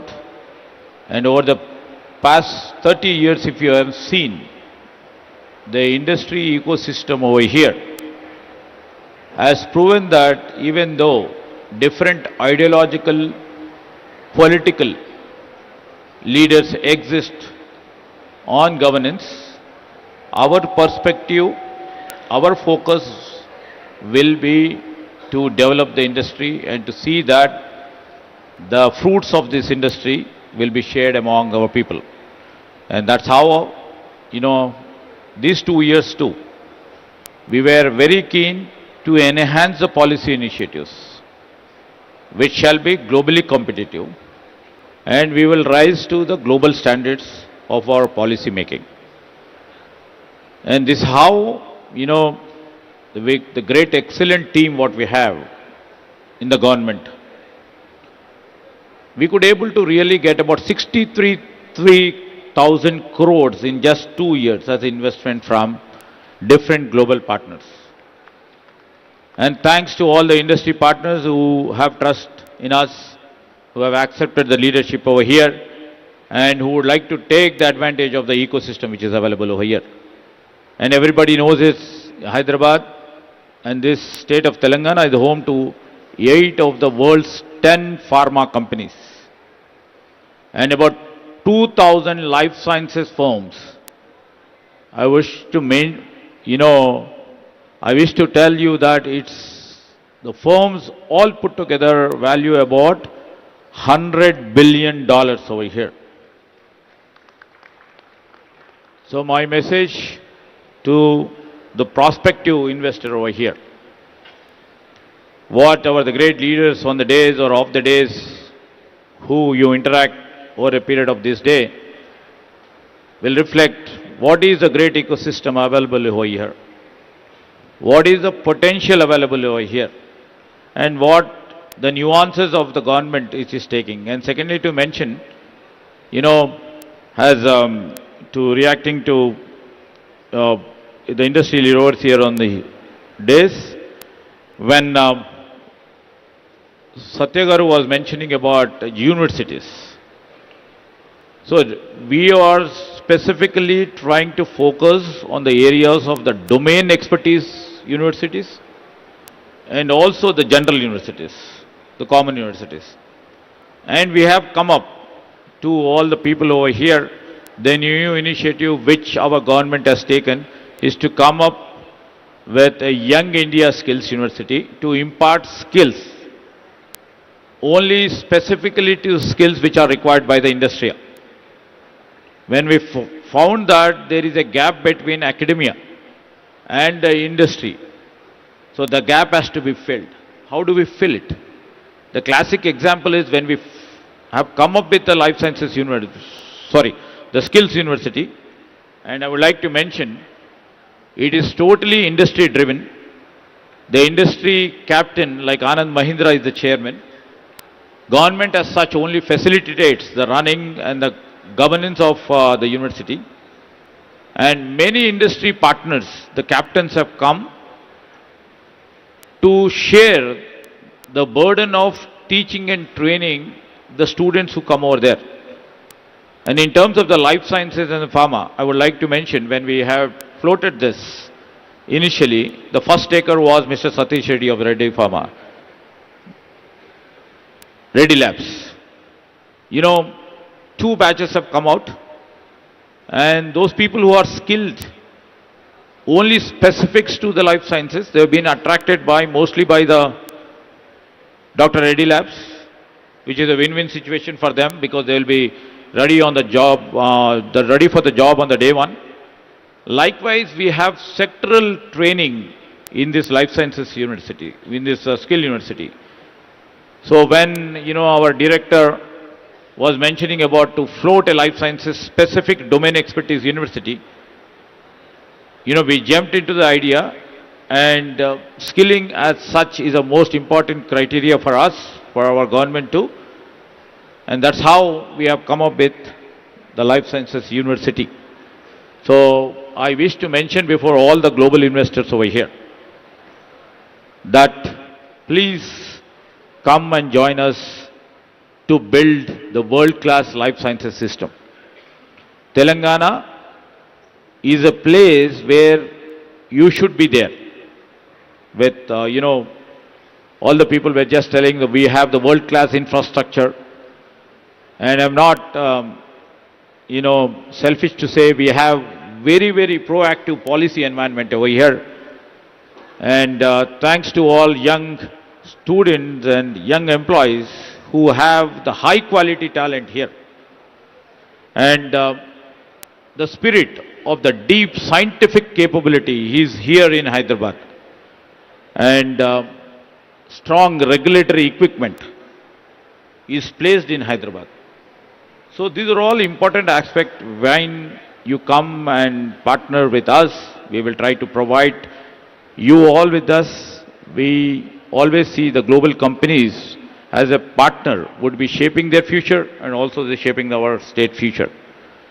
We would love to come see not just as an investors. Please come and share our journey. Share the dream what we have for 2047. And the vision of 2047 that looks ahead. We will definitely share the vision what we have interacted with the industry leaders, and we are coming up with a policy perspective. Sir, while taking the account of, all the elders on the days who have been specifically mentioning about few things, when they've been mentioning about the frontier biology, about the flow chemistry or the biologics, or the gene therapy or synthetic biology. We are working absolutely whatever the input what they have given is absolutely necessary to build that sort of a systems. Almost all the systems are in place. We will try to enhance and value add for it. And when Madan Mohan Reddy Garu was mentioning about the quality power, we know that the power is most important raw material for the pharma and the life sciences industry. And that is the reason after such a long time, if you have seen, we have come up with a new energy policy. This new energy policy will help industries to grow, will help industries to have access for the open access or to build their own systems of the energy building. We are also keenly stressing our point in building the green energy systems, and that's how the new energy policy is focusing on PSPs. Our new energy policy is focusing on the solar power, and new energy policies are mentioning about the power banking too. So these are the few key advantages what you have been mentioning about, sir, you are mentioning about the regulatory framework, how it should be. The regulatory framework as such, in all the 5 clusters, because I have been to Basel also. I've been trying to know the systems over there in the Basel too. The regulatory framework over there is too stringent because it is concerned about healthcare. As everybody is very conscious, all the industry leaders are also very conscious about the healthcare. So, in terms, what Mr. Madan Mohan Reddy are mentioning is to have a constant interaction between the industry and also with the regulatory framework holders and also with the policy makers. So, we would like to come up with an idea of having a regulatory flow auditors meeting with industry along with our policy makers, including me and my team. Every 6 months we will love to have that. This is the new initiative right now we are mentioning from here. And in terms of, quality power or the land availability or the talent power, I always take pride in my, talent pool and all. What Priyaji was mentioning about the green technologies, we are here for it. And what Anand Kumar was mentioning about the affordability, how you create, we take the conscious of it. Ultimately, I would like to tell to all the global investors over here and the partners who have sailed with us for over the past 30 to 40 years. Our mention is from pharma pillar. We have to grow as India's farmers' engine, where we'll become the world's advanced sustainable manufacturing here. That is our future vision. And in terms of medtech, where the convergence of our pharma with the technology, because we are technology-driven state, we would love to see that, the domain expertise like the med field, the bio field, converges with the tech and becomes from the vaccine leadership to the global epicenter for frontier technology centers in biologics and the therapy. And third thing, what we are mentioning, Anandji, is the medtech pillar, where we would like to focus from India's integrated medtech hub into a global hub for intelligent device and the procreation center. We would like to come up as a pillar for that, and absolutely what the need of our is the innovation center. We would like to powerhouse this Hyderabad as a global innovation center for tomorrow, from hosting the world's top 10 pharma and also the major vaccine companies, and becoming the global command circle of innovation. This is our vision in 2047, the vision document which will be released by our Chief Minister, Mr. Revanth Reddy. And with this hope, I could able to convince most of the global players to come and part and be parcel of our ecosystem. Thank you. Thank you, sir, for a truly inspiring sharing your vision for a very strategic and all the moves. And it was really a privilege to listen to some very important inputs that would become essential elements as we progress from today to 2047 in realizing the vision. On that note, I think it was a privilege to be part of the panel, and I thank all the panelists, esteemed members, and Honorable Minister for their valuable time.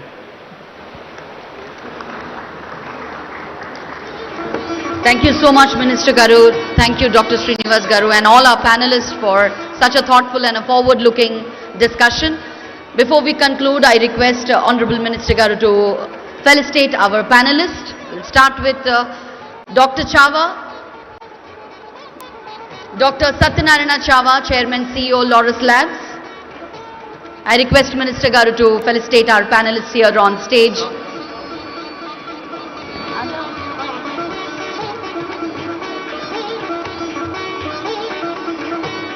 Ladies and gentlemen, Dr. Satyanarayana Chava, Chairman, CEO, Laurus Labs.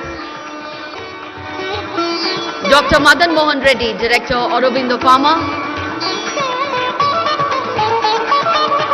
Dr. Anand Kumar, Managing Director, IIL. Ms. Priyanka Chigurupati, Executive Director, Granules India Limited. Dr. Srinivas Oruganti, our moderator for this panel. Director, Dr. Reddy's Institute of Life Sciences. And now I request all of you to please step forward for a group photograph. And I request Sri Sanjay Kumar Garu and Sri Shakti Nagappa Garu, Director for Life Sciences and Pharma, Government of Telangana, to please join us on stage for a picture. Sri Sanjay Kumar Garu and Sri Shakti Nagappa Garu.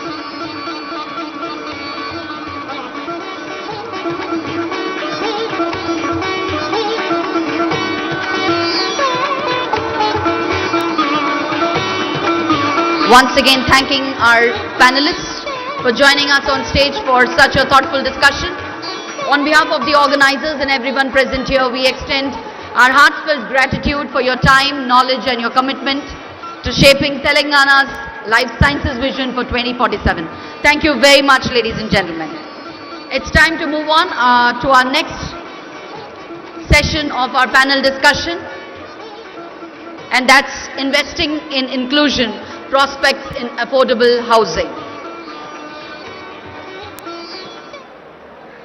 In just few minutes, we are about to begin the next panel discussion that is set for the day.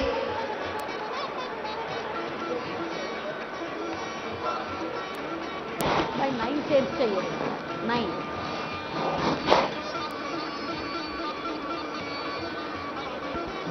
I request, I can see many of you all standing back there. So I request all of you to please take your seats, make yourself comfortable and engage yourself in such a wonderful discussions that's happening here since morning. Moving on to the next panel discussion, which carries the theme, investing in inclusion prospects in affordable housing. Our next session explores an issue at the heart of equitable development, affordable housing. As Telangana grows, the question becomes, how do we build spaces that are not only accessible and climate resilient but also reflect dignity and community? We begin with our distinguished speakers who bring in their deep experience across sustainability, environmental planning and social infrastructure.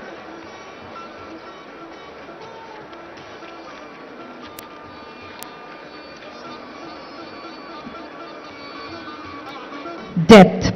So may I request Ms. Kranti to present the mementos. These are also a special mementos, the Cheriala artwork and the Pochampalli shawls. Please put your hands together for all the speakers for giving us the insight on the heritage, creativity and the sustainable planning coming together to shape the vibrant destinations. Thank you so much to Jupalli Krishnarao Garu and also Srimati Surekha Garu. Thank you so much, ma'am.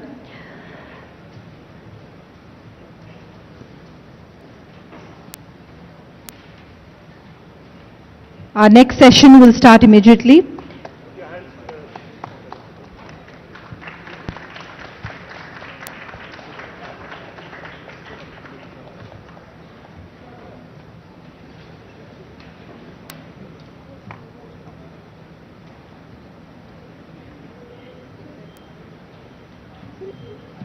The shawls are having the geographical indicators with them that shows that they've been directly from the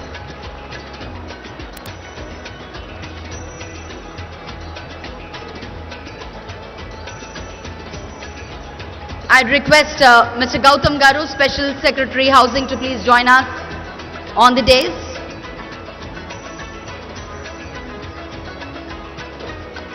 And now let me welcome our distinguished panelists who are here to join us in the summit in the panel discussion this morning. We'll start with Mr. Vasudevan Suresh Garu, former CMD, HUDCO. Mr. Vasudevan has served in HUDCO in various capacities for 23 plus years and has become the CMD of the HUDCO, during which HUDCO registered all-round growth in housing, infrastructure development and finances with techno-financial assistance and many others, retail finances as well. Let's welcome Mr. Vasudevan Suresh Garu on stage.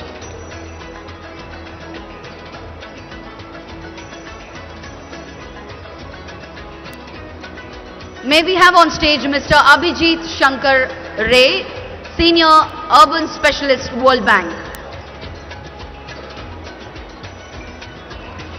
Mr. Abhijit Shankar Ray is a Senior Urban Development Specialist based out of World Bank's office in New Delhi, bringing 20 years of experience of working in the urban sector in and Southeast Asia. Very warm welcome to you, sir.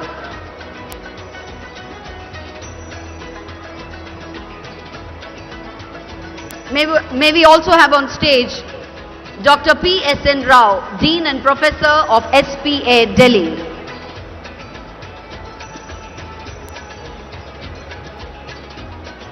Professor Dr. P.S.N. Rao is a very well-known urban planning, housing and real estate expert of India with 38 years of experience. Welcome, sir. May we also have on stage Mr. G. Rami Reddy Garu, President-elect Credai National. Mr. Rami Reddy Garu is an entrepreneur, philanthropist and current CMD of ARK Group.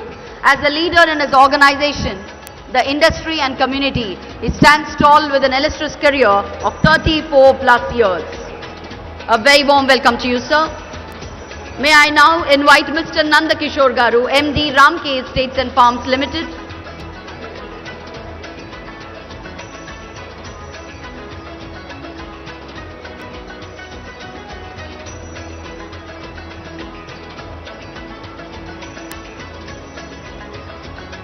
A very warm welcome to Mr. Nanda Kishore Garu, MD Ramke States and Farms Limited.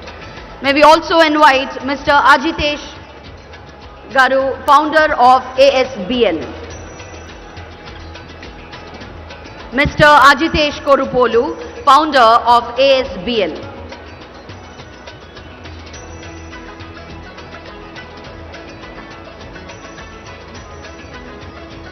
And now may I invite the moderator of this panel discussion this morning, Mr. Preetham Mehra, Senior Executive Director and Head, Government Practice CBRE, India.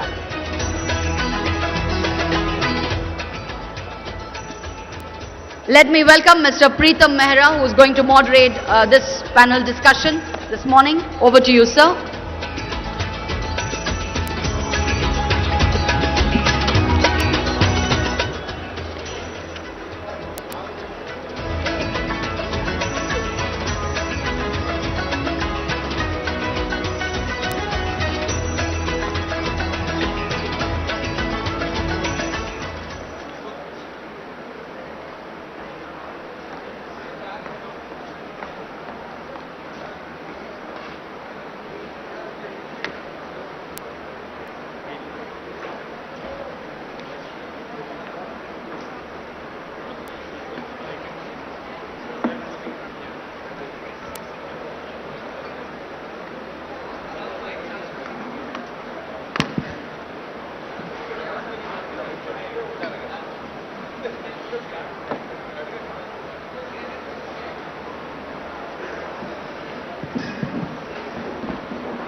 A very good afternoon to everybody in the hall. It is my pleasure and privilege to have such a distinguished panel along with the Honorable Minister for the Housing Department for the state of Telangana. So thank you so much for taking the time and being with us. It's also a pleasure to have Mr. Gautam, Special Secretary Housing, Government of Telangana on the dais with us. And of course, you already heard the profile of the panel speakers on stage. It has been a pleasure for us to have all of them here. A lot of them have flown down to Hyderabad to attend this specific event and to be part of this distinguished panel. Before we start the panel discussion, it is my pleasure to invite the Honorable Minister to share a few words and his vision for the Housing Department for the state of Telangana. Good afternoon to all. It is a great privilege to address this important session on affordable housing policy for urban future, Telangana Model 2047. As part of the Telangana Raising 2047 Global Summit, today's discussion is the Art of Telangana Vision 2047 as prosperous, inclusive and human society where every family, regardless of income or background, has a safe, secure and dignified home.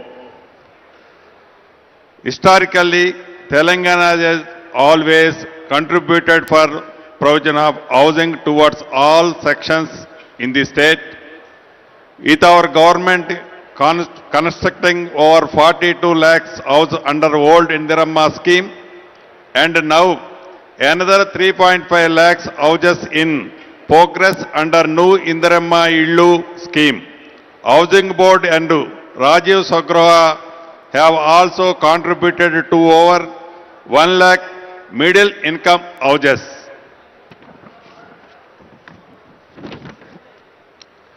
However, there is a huge gap between demand and supply. So, time has come to move beyond individual schemes and to formulate a comprehensive affordable housing policy that can guide our action till 2047. We are therefore working towards a Telangana model 2047, where we aim to have a affordable housing policy with specific focus on needs in urban areas that will be balanced, financially visible, viable, socially inclusive, environmental responsible, technology driven, etc. The Telangana Affordable Housing Policy will be in line with the Telangana Raising 2047 vision with focuses on three major areas. Telangana core urban region focusing on some slums redevelopment, brownfield redevelopment, mixed housing, rental housing. In the peri-urban region, focusing on satellite, greenfield townships, integrated housing colonies with walk-to-work housing with strong consistency.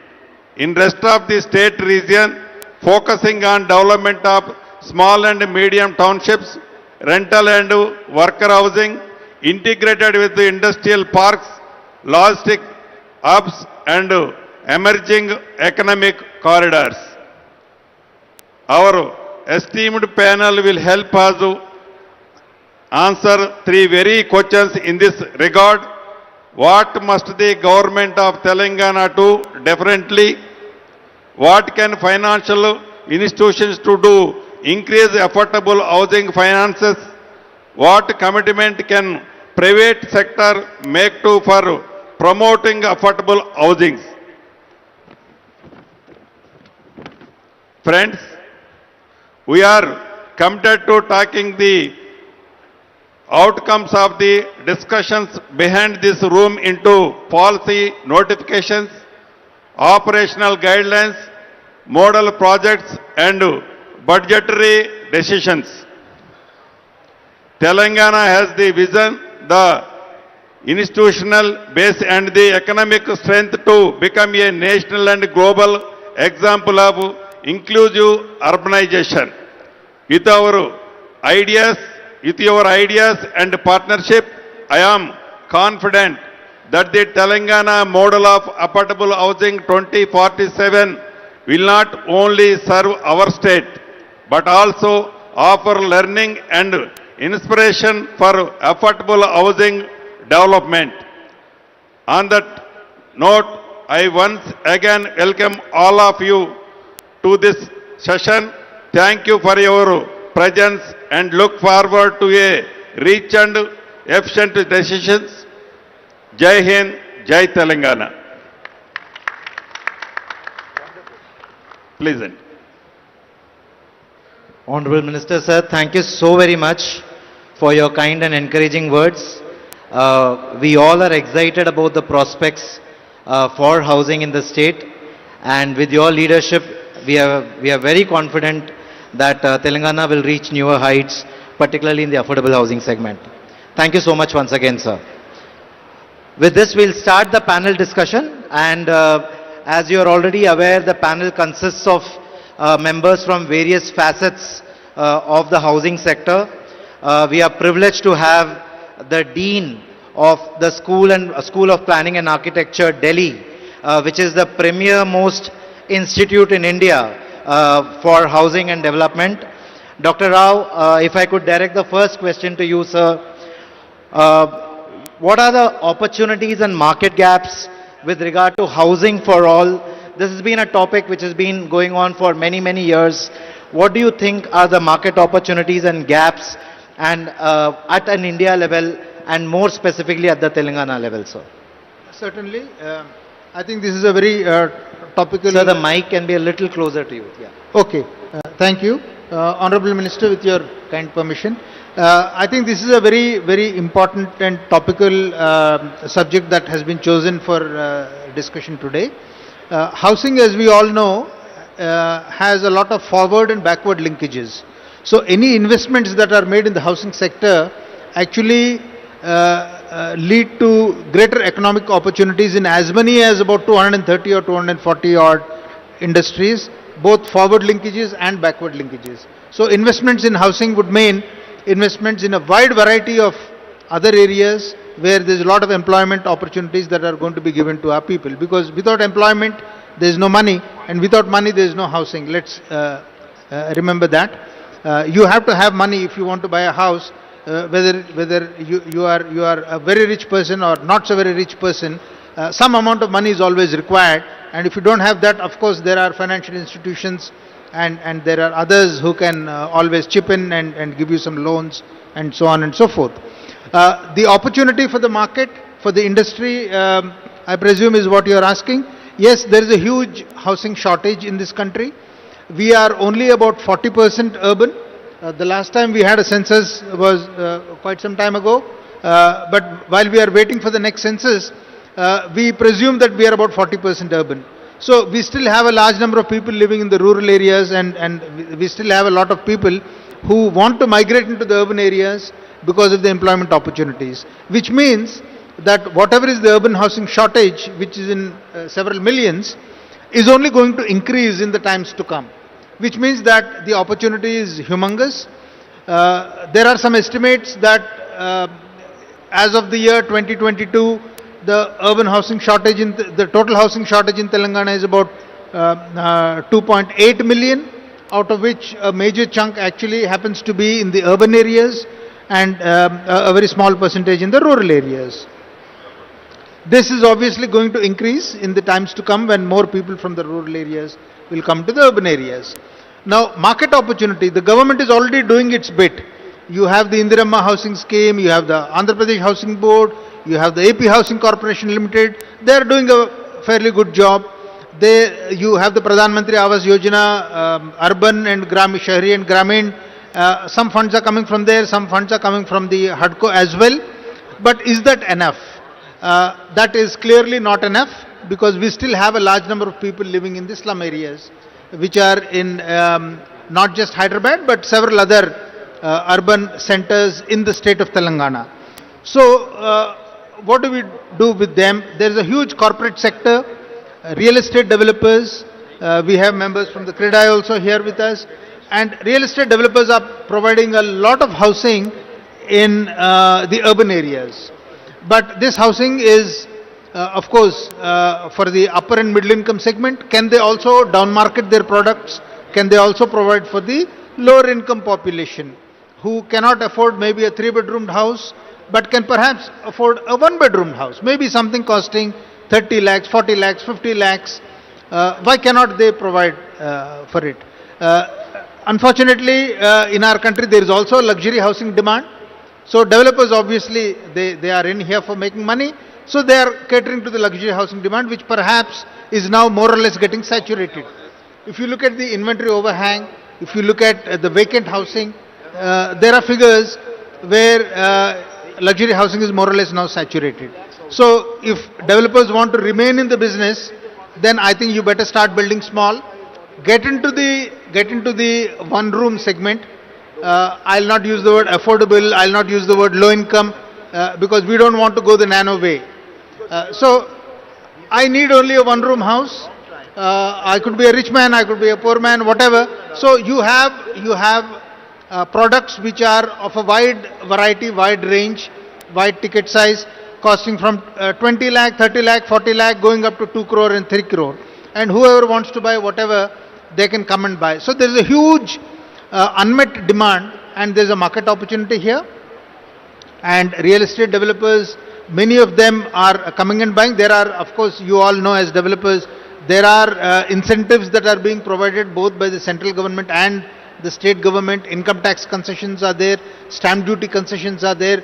Almost all state governments now have affordable housing policies. I think Telangana one is on the anvil.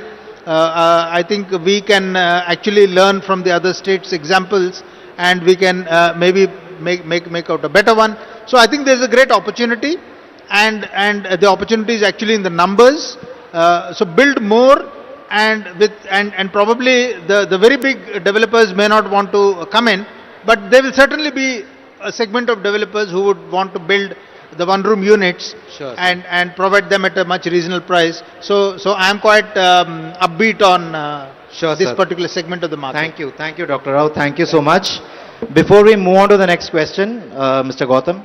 So, thank you, Professor Rao, for your comments. So, we have amidst us a very august audience, including our Honorable Chairman of the Legislative Council, Shri Gutta Sukendra Reddy Garu, and Honorable Advisor to Government, Shri Sudarshan Reddy Garu.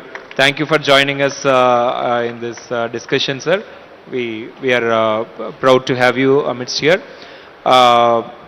Taking forward from what Professor Rao said, about the actual demand, I'd like to just pitch a couple of data points on that, because our state has taken a pretty comprehensive house-to-house survey of the housing demand, and with a good app called Indirama app, where we have gone house to house and captured the demand, including the present living conditions, including the what kind of a housing structure they are in, and also capturing their socio-economic factors. So we still have an unmet demand in urban areas, an unmet demand of 20.33 lakh in the LIG/EWS segment and 8.77 lakhs in the MIG segment.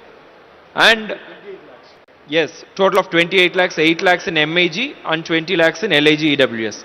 And in fact, these are not people who are completely dependent on government subsidy. Of course, EWS government will be, catering to, and this government is very, very committed as part of the Indirama Illu scheme. But, there is a lot of purchasing power, but the bracket of, the supply in that bracket is missing. That is what is reflecting in this demand. So I just want to place these facts before the panel. Sure. I request Preetham to take. Sure, Mr. Gautam. Thank you so much for highlighting those statistics. So I'll quickly move on to the President-elect for CREDAI National, Mr. Ram Reddy. Sir, from the industry standpoint, you just heard the statistics shared by Mr. Gautam. He said there's a latent demand for about 28 lakh houses. So 8 lakh houses in the MIG segment and about 20 odd lakh houses in the LIG segment. How is the industry viewing this? How are you looking at this opportunity? How can you, as the leader in an industry body, motivate the private sector to participate in this opportunity, sir? Yeah, thank you, Preetham. Sir, thank you so much for giving that figures. 28 lakhs, it's a surprise to us. I mean, the demand, what you're talking about it. Yes, CREDAI plays a role. I mean, across the state, we have 15 chapters. So every chapter have a big connection with the CREDAI Telangana state. So that housing demand, today you talk about especially middle class.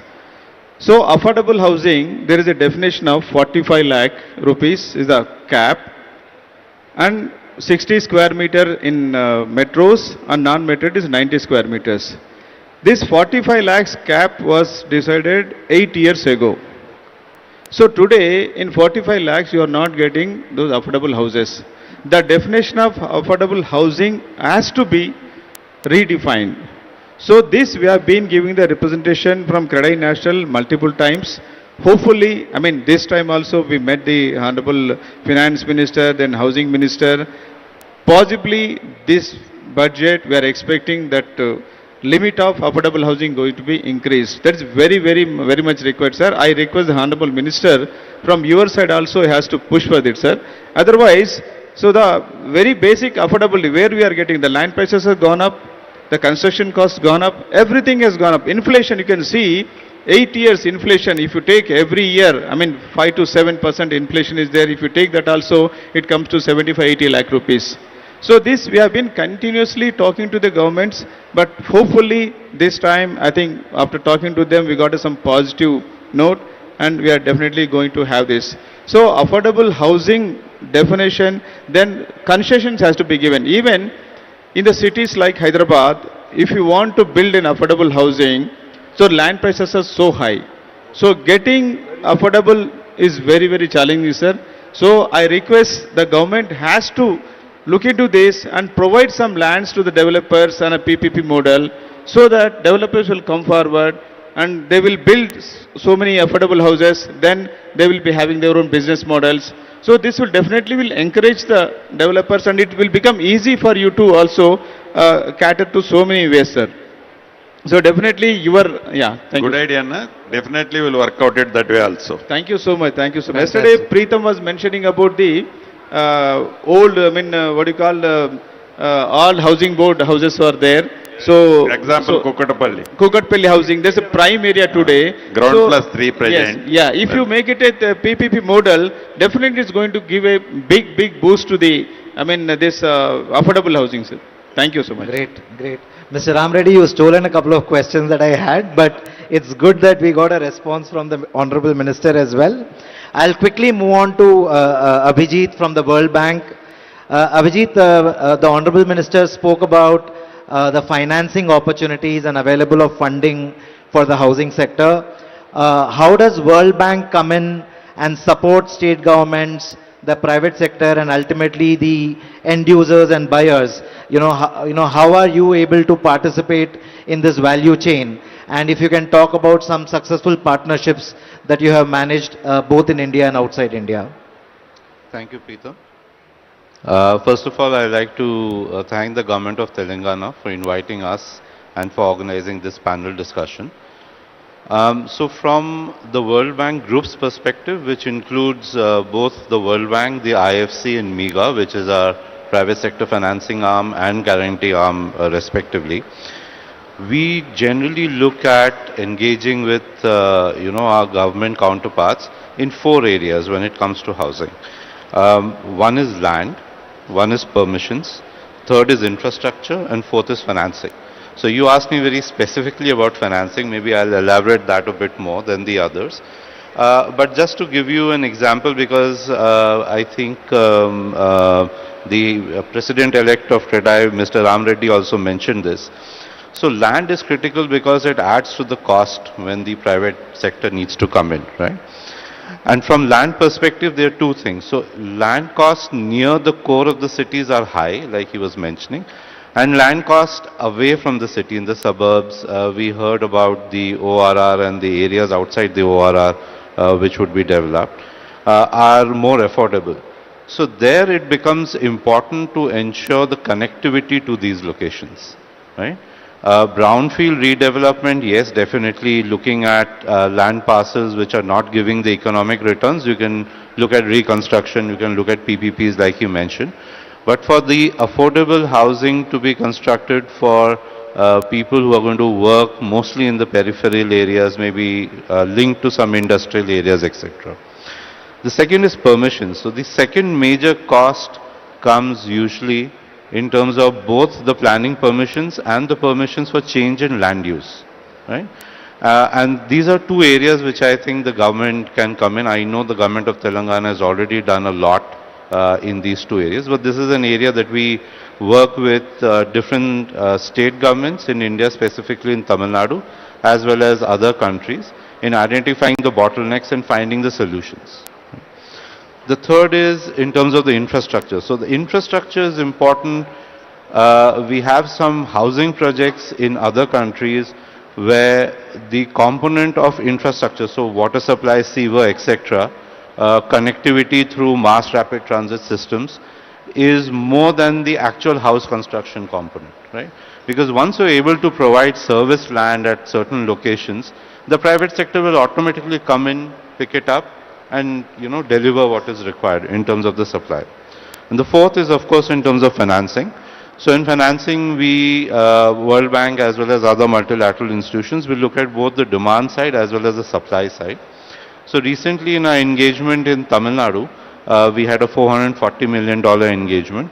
There the government was keen to move away from being a provider to becoming more of an enabler. They were already enablers, but more of an enabler. And one of the things that was done was setting up of this shelter fund, which allows long-term tenor financing at market rates, but quite comparable to, scheduled commercial banks, especially for developers who are interested to come into the affordable housing section, but probably don't have the credit profile to get attractive financing rates from financing institutions, commercial financing institutions. So this kind of a facility, which was promoted by the government, was the equity of World Bank, ADB and the government of Tamil Nadu, has helped both rental housing as well as ownership housing. And since I mentioned rental housing, the Honorable Minister mentioned the 28 lakh, or rather Mr. Gautam, you mentioned the 28 lakh demand. So in terms of meeting the gap, I think it's important to look at rental housing as well as one of the options. The focus should not exclusively be on ownership housing. So let me just stop. Yeah, so Abhijit, I had a specific question on rental housing. Maybe we'll come back to that topic in a few minutes. We also have another stalwart from the financing industry, the ex-CMD of HUDCO, sir. But sir, allow me a couple of minutes, I'll come back to you. The next question I want to direct to both the developers from Hyderabad, Mr. Nandakishore and Ajitesh. How are you both seeing Telangana and Hyderabad's residential housing market supply and demand situation, and what factors will play a critical role for the private sector to operate in all budget categories? We are seeing more and more developers playing in the upper middle income category, etc. How do we make sure that everyone participates in all budget categories? First of all, thank you for having us here. At the outset, I would like to say the land prices being out of board in Hyderabad are being overplayed in my view. Actually, if you see, barring a couple of pockets, the land prices are not as exorbitant as they are made out to be. If you look at Kokapet, if it is 150 crores there, every kilometer you move away from there, the price drops by almost 6 to 7 crores per acre. And by the time you reach Patancheru, it would be around 20-25 crores per acre. And if you look at the FSI cost, I think it would still be within a decent range of say 1,000 rupees to 1,500 rupees a square feet, which is I think pretty much a fair expectation, even if you compare with cities like Bangalore and other cities. But what is most important here is we have to understand what is affordability. Affordability, while the government has defined as a certain budget of 45 lakhs and all that, for me affordability is to be looked at from an individual household perspective. If a household is able to finance their EMI with 40% of its household income, then it is affordable to them. So that way you have to categorize the people into various brackets like EWS, LIG, MIG, HIG and all that. Now in the EWS category, I think come whatever, I think there have to be different models developed for that. And one of the biggest points what I would like to make here is that Hyderabad has got almost close to 2 million people in the slum areas, if Google is to be believed. Now 2 million people in the slum areas would roughly translate to around 4 to 5 lakh households. Now how do you do that? I think this is where we need to borrow the model of Mumbai.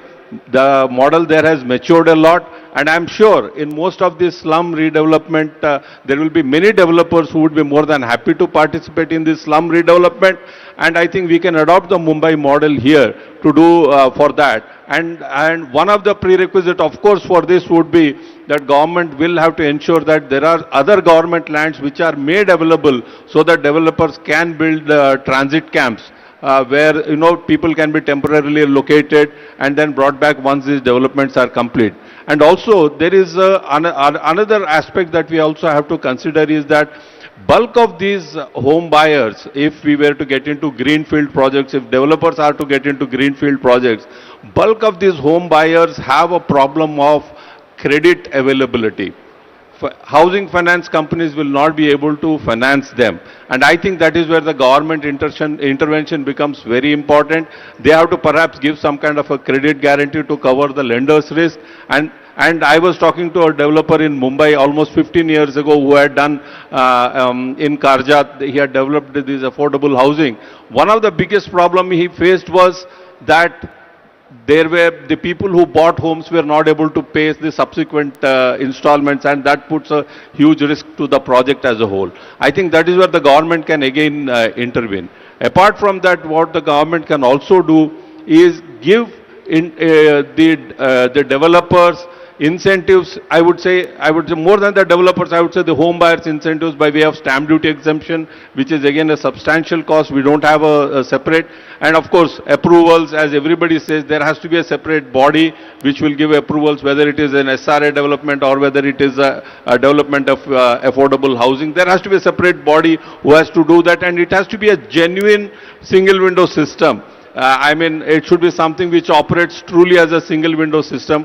One of a easier solution would be where a government has huge land tracts outside on the periphery of the city, right?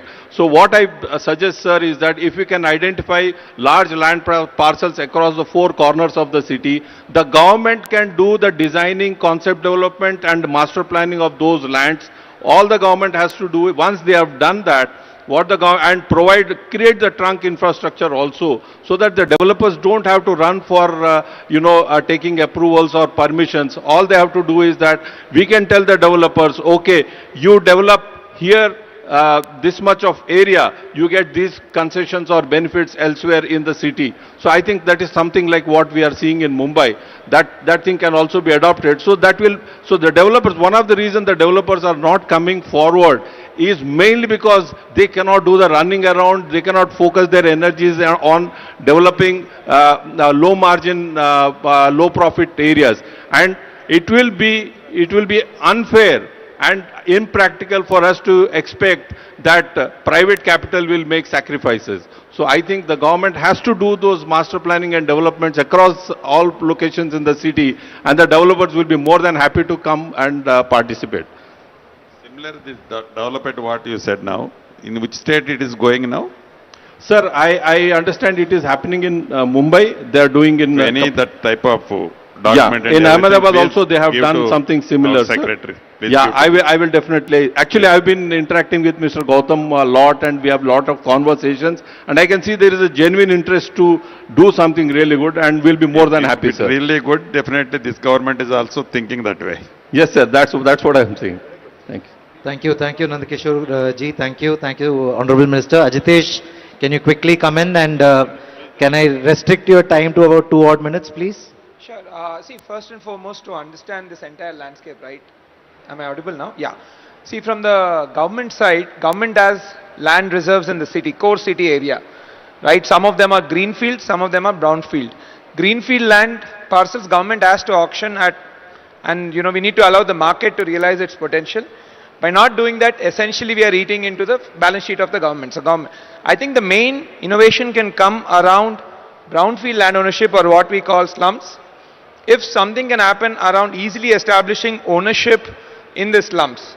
Because see, as it is, if you look at the slums, we have maximum an FSI consumption of maybe 1.5. Whereas in the west of Hyderabad, we go up to 10 FSI. So the FSI is a very beautiful concept, which is one of the biggest reason why still things are affordable. Let me share one small data point. In the prime region of Hyderabad, at a macro scale, an average house costs per SFT around 8.5, 10,000 rupees, like let's say Gachibowli. In Bangalore, an equivalent sort of area, house costs 20,000 rupees, in Gurgaon it's 27,000. So Hyderabad is currently the most affordable city in the country. That's to start with. Why we are there? Fundamentally because of the high FSI regime. Now second thing, when many people say a lot of things with FSI, first of all, there is no unlimited FSI in Hyderabad. If your property is abutting a 40-feet road, you can only build 7 floors. If your property is abutting 4-lane road or 80-feet road, you can only build 15 floors.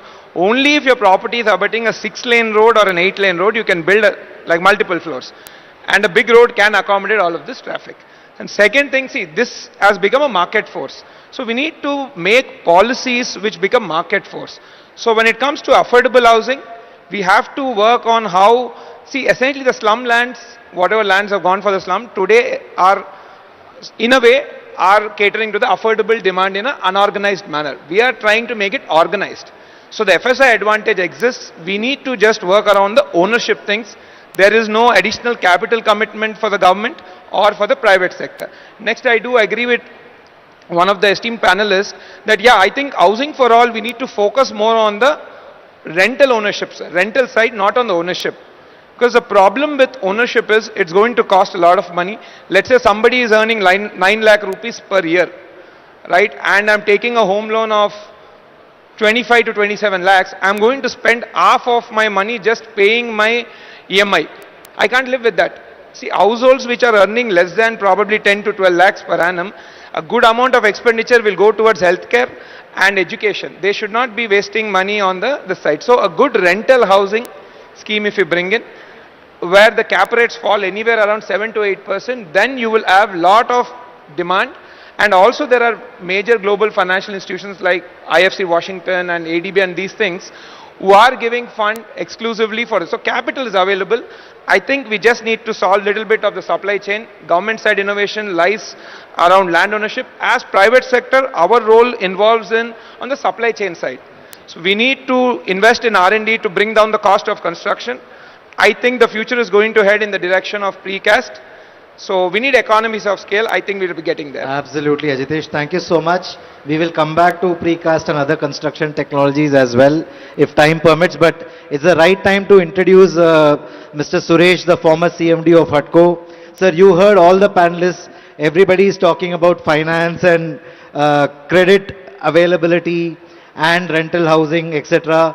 With your vast experience, sir, how has HUDCO been an enabler for this entire sector, and what is going on? What are your suggestions and recommendations to improve the supply in the affordable housing category? Thank you very much. Very nice to get the views, and more importantly, I'm happy to hear from the Honorable Minister a very clearly sequential type of housing approach in the core of the city, in the outer area, peripheral area, and small and medium town, because the whole state housing is a very major one, and that's it's the right approach, because that really brings the right level of inputs, more so because the cost of land in those particular case, the third category will be much lower, which is also a point brought out by many people here. But what is interesting is that as far as HUDCO as a financial institution is concerned, not only during my time earlier, but even continuously the present team also, we have the regional chief of HUDCO sitting inside the one, and I'm very happy during the current year only around 1,45,000 houses for the rural area, which he has indicated has already been done with about 5,000 crores, and about 95,000 urban houses have been also funded with substantial amount of money. And if I'm not mistaken, by January, another major project is also going to come. Of the order of around 14,000 crores of money is coming into the housing segment in Telangana. I'm only talking of Telangana one. And that particular thing covers not only the housing component of the weaker section, but also the low income one. I got to really, the Honorable Minister as well as Gautamji is there. They've done a fantastic job of actual delivery of houses of the order of around nearly 3 lakhs houses to be taken up and implemented. It's not an easy thing to deliver, and they have been able to do that. And that's equally an important one, because funding institution would be happy to fund, provided you're able to good delivery coming, and also do it on time, cost and quality. And if you're able to do that, financial institutions will be very happy to extend funding in the sector. And Telangana is doing extremely well, not only through Telangana Housing Development Corporation, Telangana Housing Board, and equally important is a contribution on housing coming from my brother sitting on the left. The private sector is contributing well.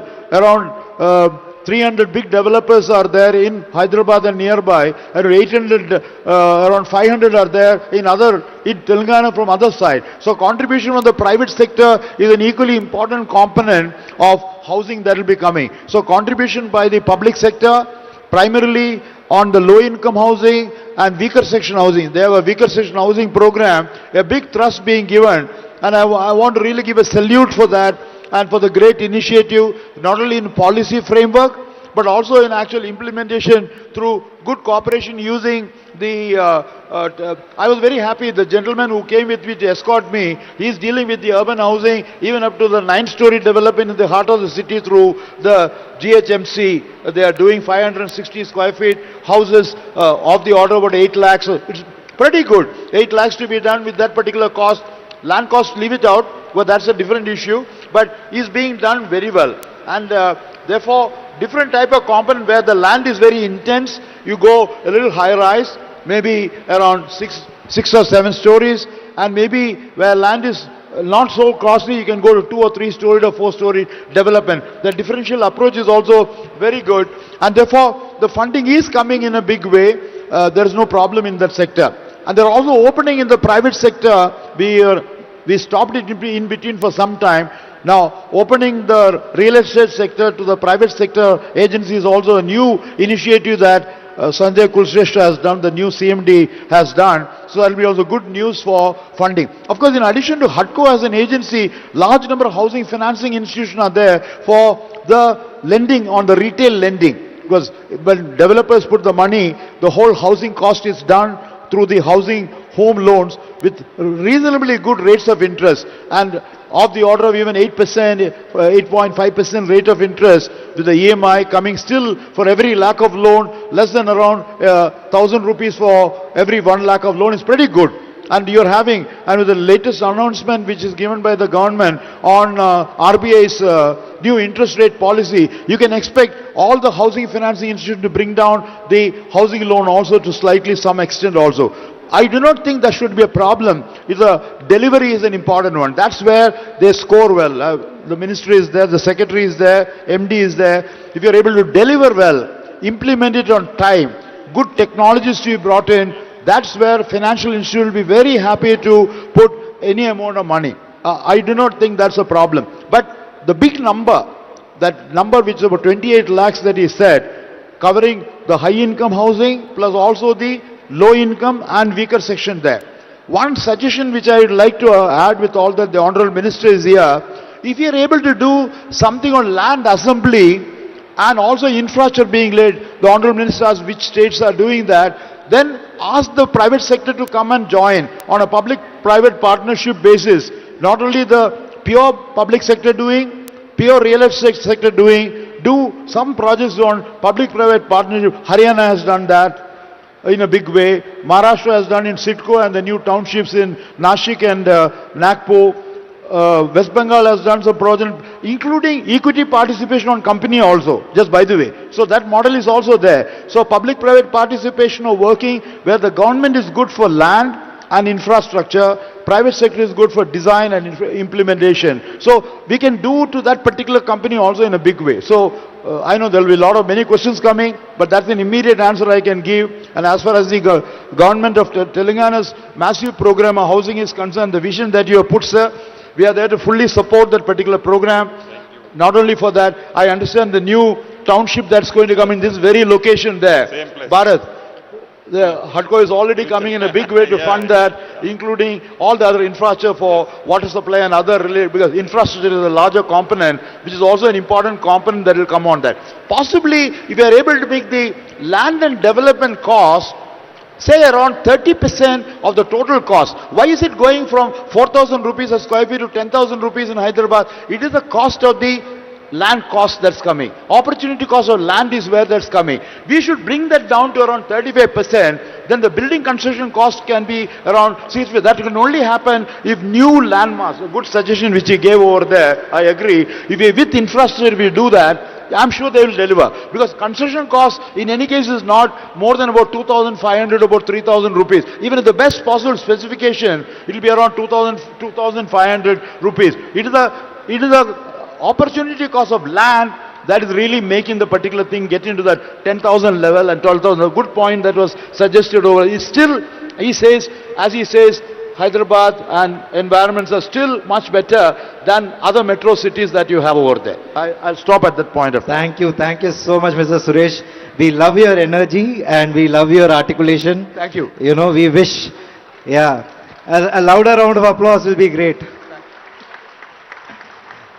Thank you so much. Dr. Rao, if I can come back to you, and Ajitesh, you brushed upon the topic of precast housing. So Dr. Rao, from a urban planning and urban design principle, have you seen instances where urban planning tools have been used to augment supply in the housing sector? Are there any tricks in the trade that can be employed by the governments, in Telangana specifically, to augment supply? And Ajitesh, if you can follow it up with construction technologies, apart from precast, what else can fasten construction and bring in supply quicker into the market? Even Mr. Ram Reddy and Nandkishore can add, but Dr. Rao, will start with you. Yeah, so I think one of the fundamental requirements is land assembly, as very rightly pointed out here. Very recently I was in Bangalore and I was talking to the people in the Karnataka Housing Board.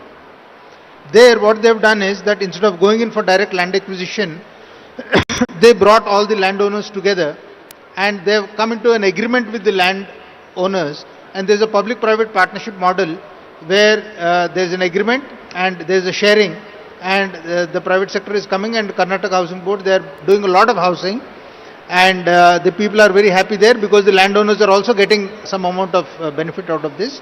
So rather than going in for, like in some states... Same concept here is also planning now. In some ORR and in between RRR. Okay. We are planning same thing. A similar kind of a public-private partnership. Approaches and everything, also roads, radial roads, everything also already planning, ongoing works is going. Okay. That's very nice. The other thing is, the mention was made about FSI. So the floor area ratio is very, very important. You need to get the maximum out of the limited land that's available. So,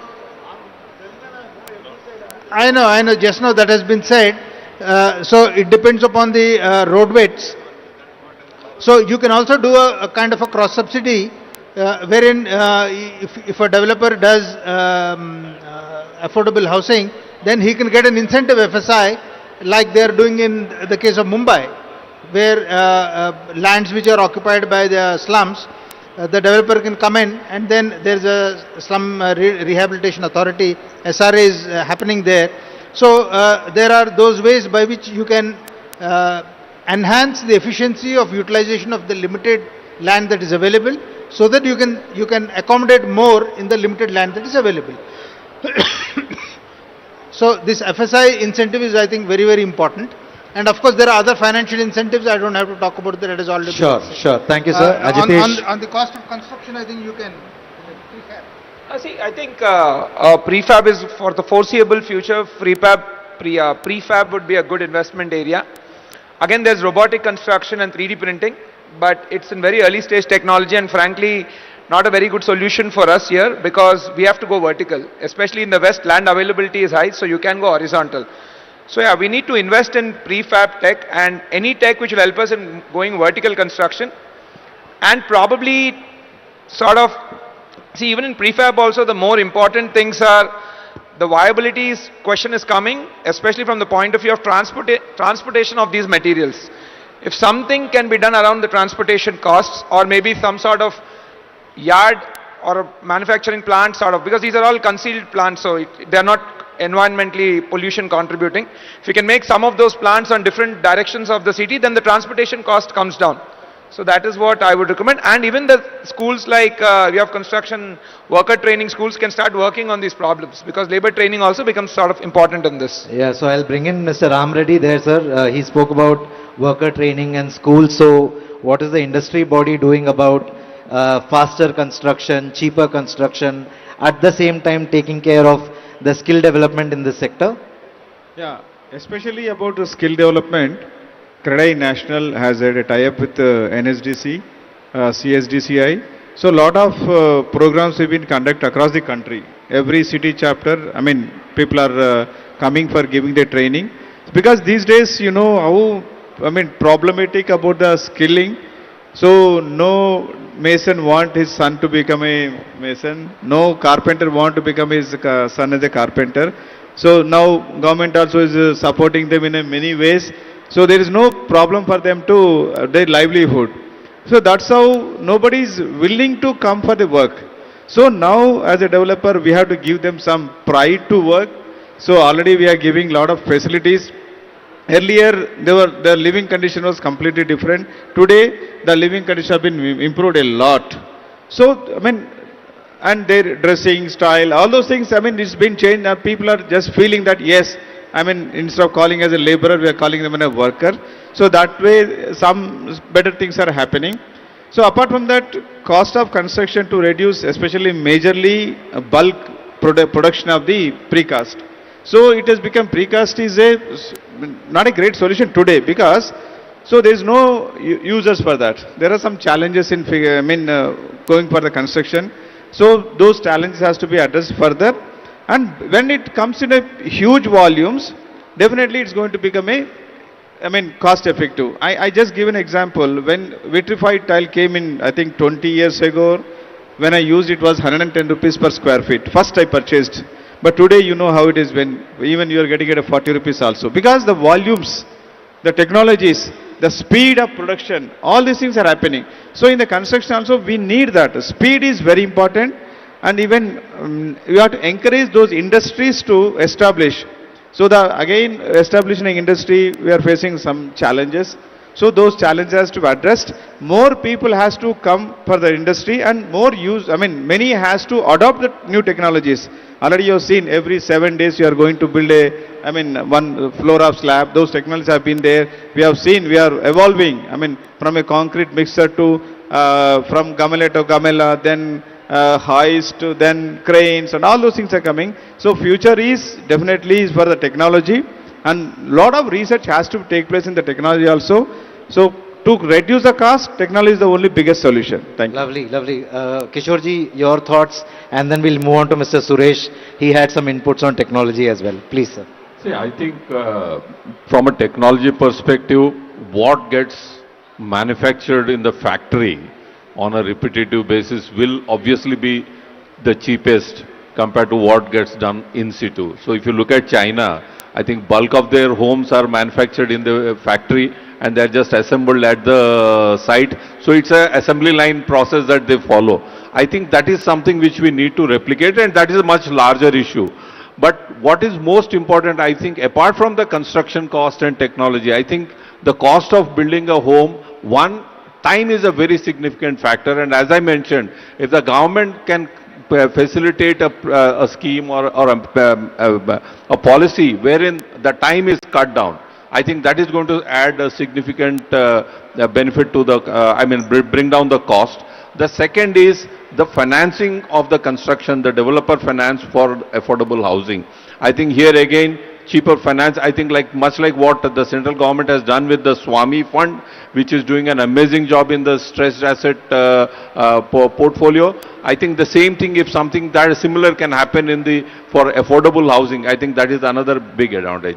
And the third advantage is the GST on construction. Now whether you are building an affordable housing or you are building a regular housing, the GST from a construction side is the same. While the buyer is getting only GST at 1%, but from the developer the GST on the construction is still the same. If that can be brought down substantially, then I think this will bring down the overall cost of construction. Add to that, if the state government, I'm sure if they can do something and bring down the approvals cost, which is again today similar, and also certain other parameters like, the parking requirements, irrespective of the kind of homes you are building, the parking requirement still remains the same. I think these are some areas where we can work around to bring down the overall cost of construction by reducing the time, by certain interventions from the government and certain use of technology, and also by bringing down the approvals costs and timelines and all this. I think this is everything has to fall in together. Sure. And of course, as I said, finally, eliminate or bring down the land cost component as much as possible. That's the... Thanks, Kishorji. Suresh sir, over to you. You had some thoughts on technology. Yeah, I think it's an important one. At the end of the day, it's going to be construction, and the way in which things are going on, the cost of construction is component of building materials as well as the labor component there. On an average, if it is going to be in the urban component, about 70-30 between the building material cost and the labor component there. And this is also the second largest employment generation, housing in over there. You're about 5 crore construction workers. And that's a very major area next to agriculture. So if you're able to give a big thrust for the construction workers who are dealing mason, carpenter, bartender, plumber, electrician, around 65 trades are there. Tile layer, glass fixer, painter, etc., etc. And if you're able to do a big job, at one point of time, somewhere in the late 90s, the good moment was the national network of building centers, which is or Nirmiti Kendra or Nirman Kendra. We said that primarily a technology transfer center, a skill upgradation center, a manufacturing center for products or precast there, and also housing guidance center, and also construction workforce. A 5-in-1 job. And fortunately, Telangana has done good in the Nirmiti Kendras also in a big way, but I do not know at this point of time it's still going on well or not, but it will be good to retain, especially your program outside in the rural component of housing and small and medium towns, tier 2 and tier 3 cities. We should strengthen that particular component, and that will give better, in which case wastage will be lower, quality of housing will be better, and we should strengthen in that. And I also agree with him, precast is a very important component. He suggested that at the beginning over there, we left it. There are a lot of good initiatives coming in this country, with including 3D housing, the whole thing. But you require good volumes coming there, committed volumes are required in that particular area. And previously we thought that we have to do in a factory and bring it all the way to the site there, travel cost and all that. But now there are a lot of technology, we can do it. Also the manufacturing component at the very site itself. Many companies have done. But I agree, the economies will come where the wall. If you are able to do, even today I find large number of good construction with prefab which are being done over there of the order of around 1,800 to 2,000 rupees a square feet as against casting. See, time is the most important one. If cast in situ construction, if it takes about 2.5 to 3 years for a project of a 20-30 storied building, you can do the same thing in about 1 year time period. And that's an important component. Interest during construction is a very major component there, if you're able to do that. But we should have an enabling environment to support that. But skill upgradation and training through the National Academy of Construction here, NICMARSO unit here, the Credais training institutes, all that together along with the building center movement or Nirmiti Kendra movement can give a big thrust. Take my word, as the Honorable Minister is here, sir, this is one area which can have a major impact for the large construction workforce which are there in Telangana, sir. Thank you, sir. Thank you so much, Mr. Suresh. Abhijit, if I can quickly bring you in back to the rental housing topic. A few speakers spoke about rental housing, and I think there is a consensus amongst the panel that everything cannot be for purchase supply. What has been World Bank's experience? How has World Bank enabled rental housing? Because the economics in India is quite different and very difficult, right, for rental housing to work. So your learnings and suggestions there, please. Thank you, Preetham. Before I come to rental housing, I'm just going to take 2 minutes and probably reflect on some of the discussions. So blended financing was one of the thoughts that came up, and this is something that many countries have done successfully. We have done this in Brazil, we are doing this in Kenya, looking at providing catalytic risk financing support or looking at providing credit support to developers. So both sides can be looked at. I think the main point I want to say is that when a multilateral agency is getting involved, it need not be in terms of direct financing. It can also be in terms of a guarantee, right? Which means we are guaranteeing that if there is a problem that comes up to a certain, after a certain threshold, then the guarantee comes into play. So there is a very minimal cost of guarantee. So the actual load of that guarantee on the cost is very low compared to, say, a pure borrowing. And just wanted to make that point because the government is doing its policy thinking. The second is transit camps is very important. But with transit camps, we've seen some states are now exploring with rental vouchers, right? So for a 2-year period or 1.5 to 2 year period, a rental voucher of X amount is being given so that they can rent houses within, let's say, 2 to 3 kilometers of where they are located. while the reconstruction goes on, right? And this rental vouchers I'm flagging because as a long-term policy for the government to look at, a rental voucher policy has been experimented in places like Chile, in Indonesia, where effectively every migrant worker who is coming in, recognized migrant worker coming in, is given a rental voucher for 3 to 4 years. And that, over that period, then they graduate to, say, ownership housing, right? So that's another thing the government could consider. Linked to this is also the issue of the lowest brackets, the first, second, third, fourth deciles, the economically weaker sections, and whether they have the affordability to buy, a housing. And this is where the role of the affordable housing finance companies come in, right? Now, with the affordable housing finance companies, the rate of interest is higher than, let's say, going to a formal. But we have seen, based on experience in Tamil Nadu, we have seen that people are able to afford and repay. And the government comes in through two means. So one is they come in through a tripartite agreement between the AHFC, the government as well as the owner. And the second is there is a certain risk guarantee which is introduced by the government, which says that if you're not able to pay 2 quarters EMI, let's say, we cover it. After that, you'll have to vacate the house.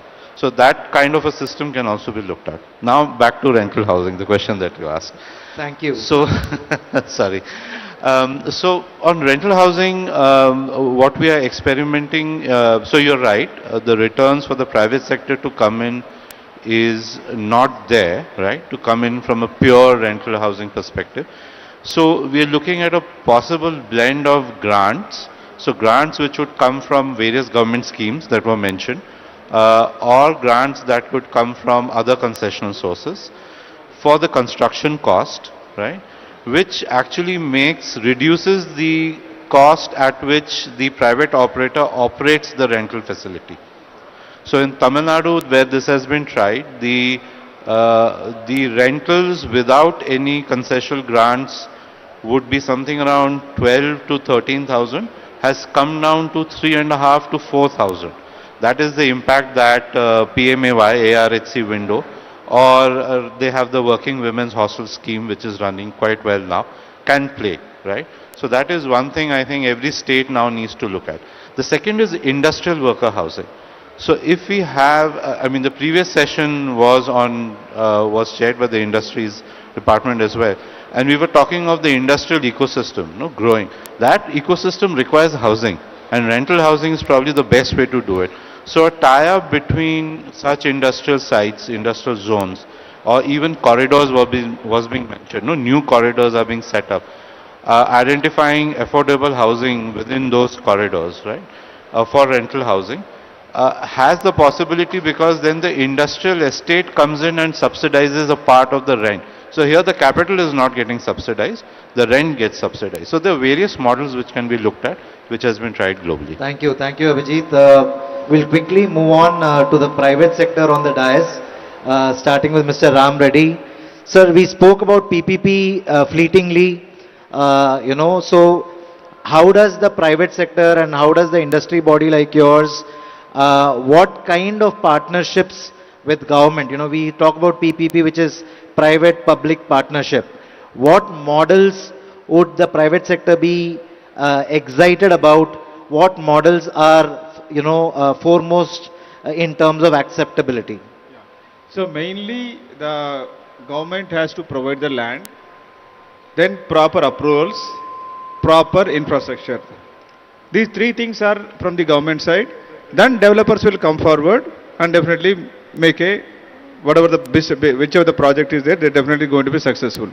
Apart from this, especially for affordable housing, the finance cost has to be definitely, as Mr. Nandkishore mentioned, it has to be reduced. Now, any private developer getting a project funding, it ranges from, and the best developer is getting at 10%, it goes up to even 15% from private lending, non-scheduled banks.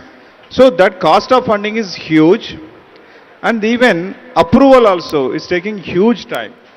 Every project, Minister also is in the real estate, he knows how the approval process is there. That has to be simplified, because a project when the land is purchased or took on a development by paying the huge advances, if it takes a year to launch the project, huge burden on the, finance cost will be there. The timelines is very important Yeah. for approvals. Definitely government will take the as early as possible the positive decisions. Yeah, thank you so much. Now bill now has come, but still, because it's not a criticism, but improvement I'm talking about it.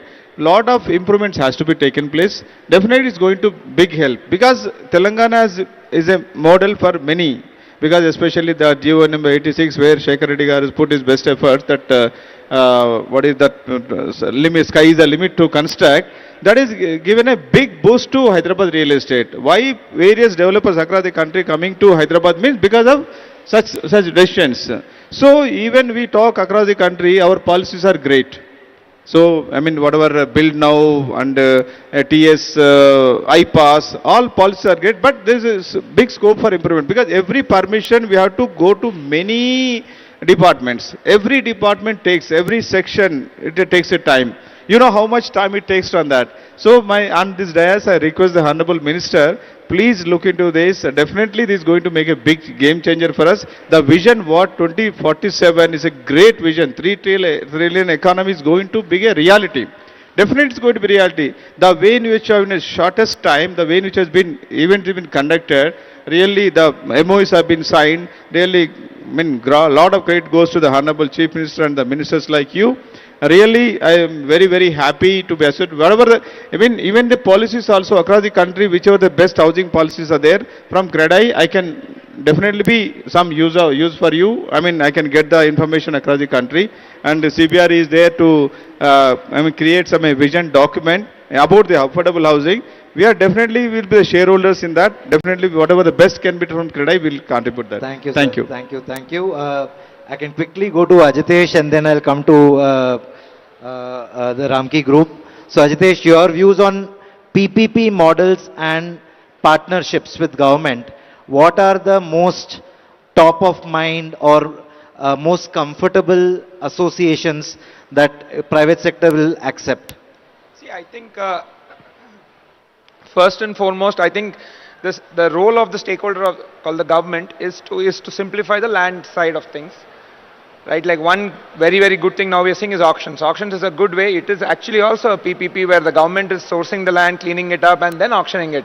So I as a developer need not worry about so many of the legal hassles. So that's one very good to start with.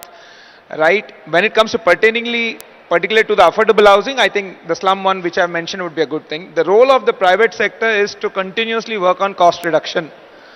And cost reduction is going to come up as a function of economies of scale. As we have more bigger and bigger firms, we have bigger R&D. So naturally we'll have to go invest because as Honorable Secretary has been mentioning, we have 3 million shortage of us. So the market demand exists. Now the question is, how do we make a profit? That's the only question remaining.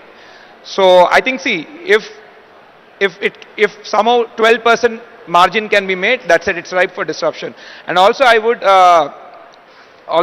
like my humble suggestion would be for policymakers is to focus probably less on subsidies, because if you look pan-India under PM Awas Yojana and various state government programs, broadly speaking 10% of the overall cost subsidy has already been given, and that's not really helping. I think we need to work more towards unlocking the market forces rather than the subsidies, because subsidy is also a burden on the exchequer. The middle class person who's paying the tax, it's a big burden on them. So maybe less subsidies and more market force orientation. Unlocking market force will really help all of us moving forward. And another one point which I would like to just mention before I conclude is that, see, housing is the most important sector. Let me put some statistics.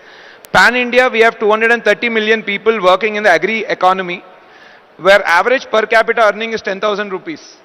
Right, then we have 70 million people working in the manufacturing sector where average earning is 15 to 17,000 rupees.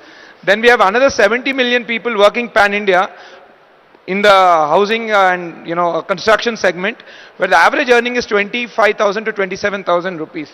So for every one person who's working in the construction sector, 2.7 equivalent people have to work in the agri sector. Almost all 1.8 people have to work in the manufacturing sector. So investing in housing under the visionary program of the Honorable Chief Minister to make our economy $1 trillion by 2034, investing in housing related policies will greatly push forward the economy and create opportunity for the bottom end of the society, thereby making them richer. Thank you. Thank you, Ajitesh.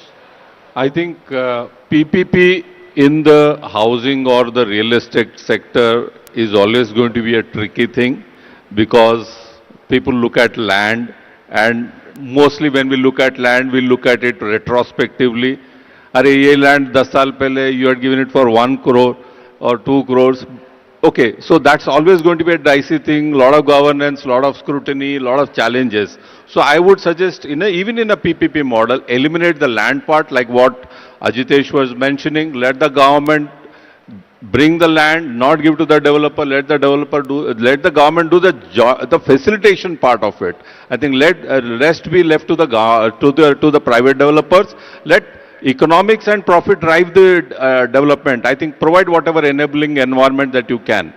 Also very important here is to understand is on an average in a city, 70% of the land is occupied by residences, by residential development. And still we have, say in a city like Hyderabad, like 3 million people not living in quality housing. I think that is something which is not reflecting very greatly on the overall scheme of things. So somewhere there is something which is lacking. And if this really has to be addressed, it cannot be addressed just by large developers or just by the government. It has to be all sizes of developers who have to be part of it. And one way of doing that is we have to ensure the city spreads horizontally. We are talking of Hyderabad having unlimited land, but if you see, we are not growing beyond a certain boundary. One of the reasons for that is lack of transport infrastructure. We have fantastic roads all around, but we don't have transport infrastructure. We don't have social infrastructure. I think that is where I would request the Honorable Minister and the government to...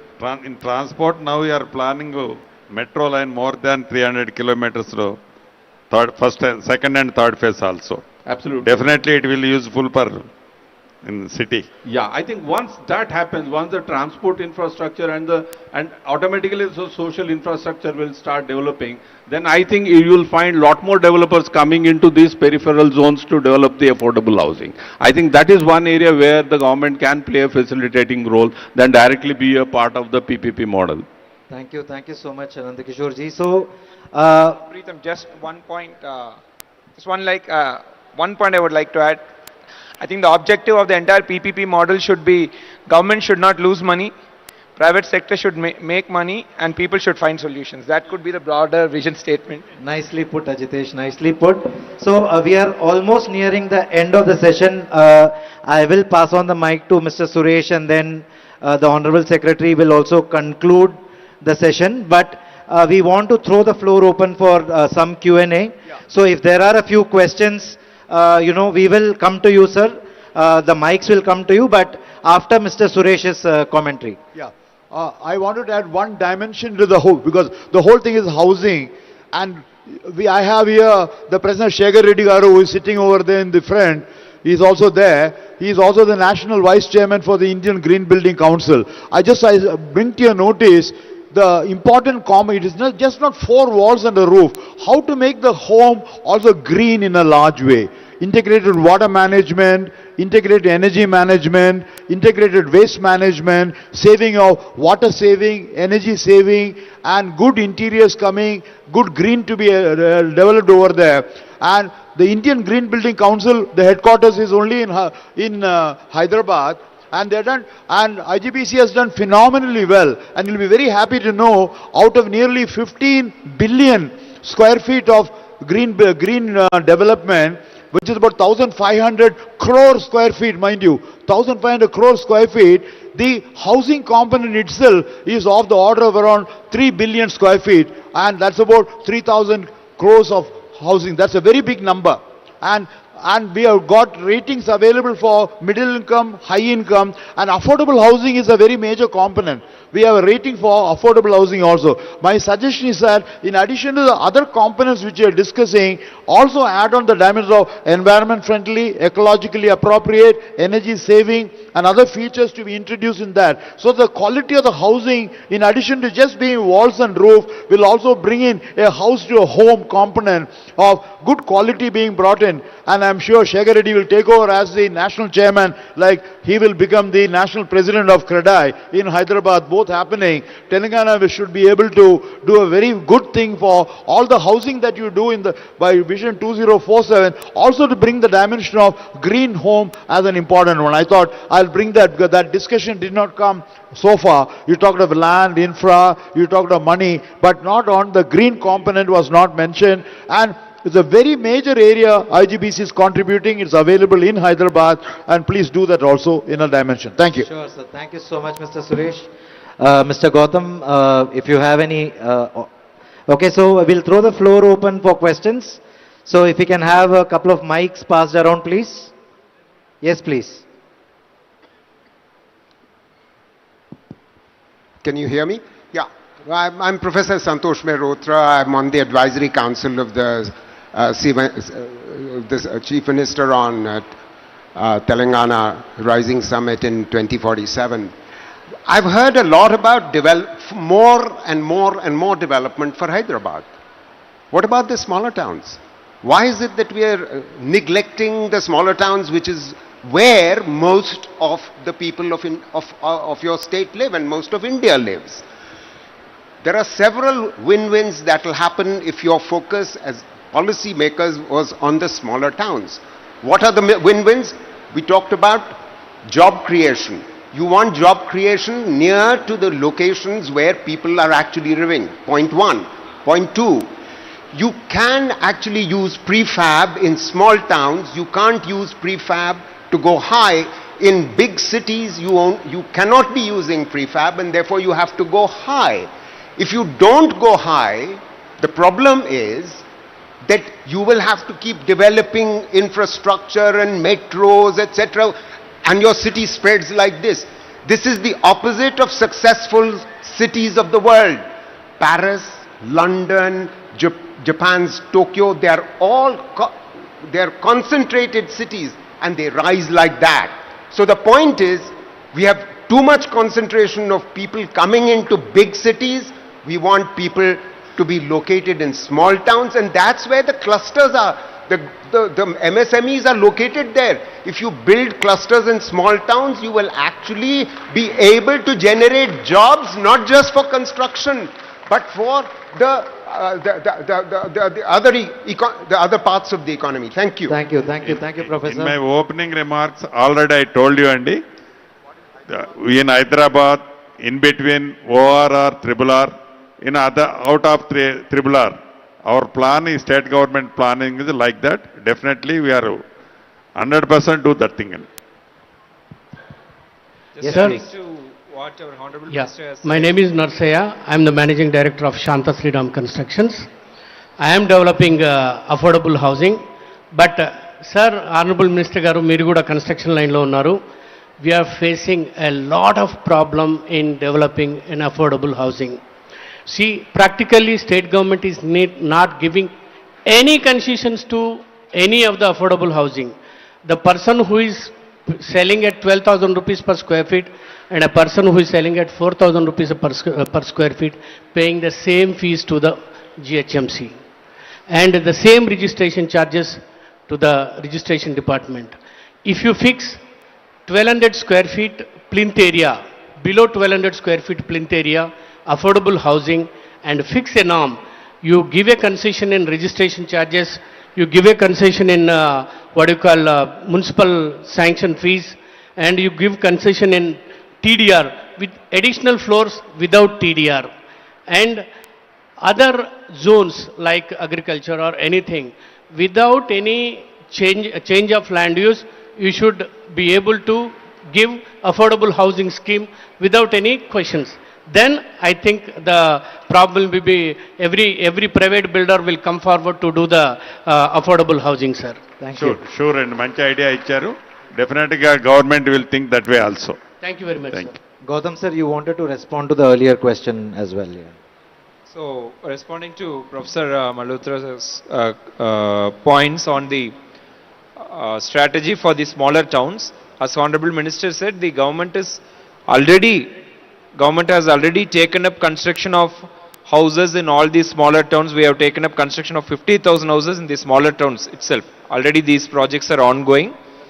And of course, this entire session was focused on Hyderabad and periphery for want of time, and because the main intent of this workshop was a collaboration between the private sector and the public sector. So that was why the session was tailored like that. However, all your concerns are noted, and government is very committed and very keenly working on those fronts. Thank you. Yeah, we'll probably take one more question, sir. And please ask a question. Please mention who you want the question to be answered by, and please do introduce yourself.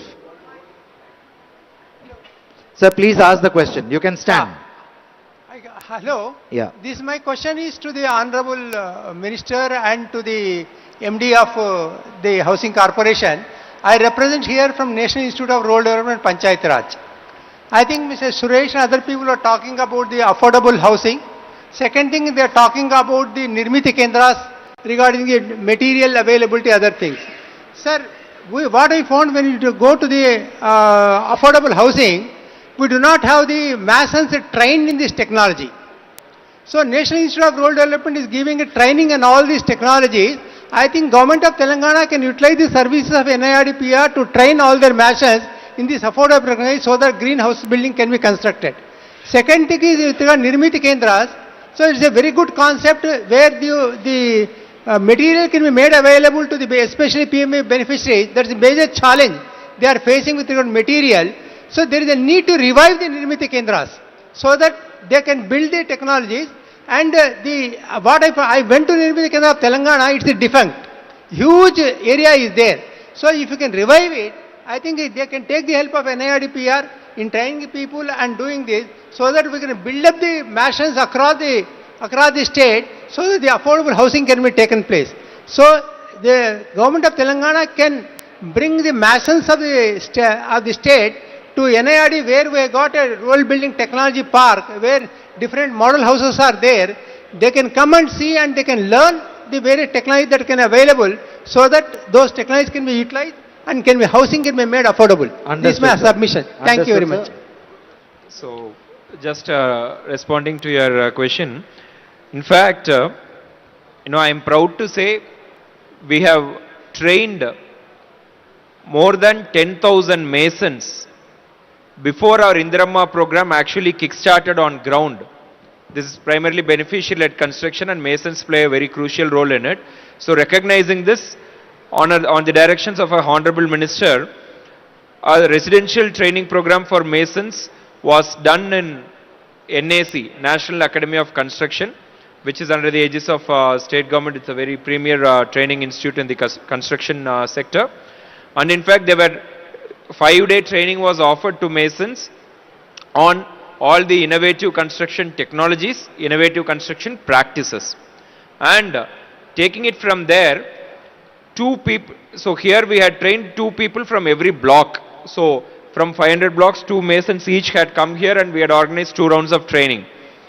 And taking it forward, the district branches of the National Academy of Construction organized training for masons from each and every Gram Panchayat of the state.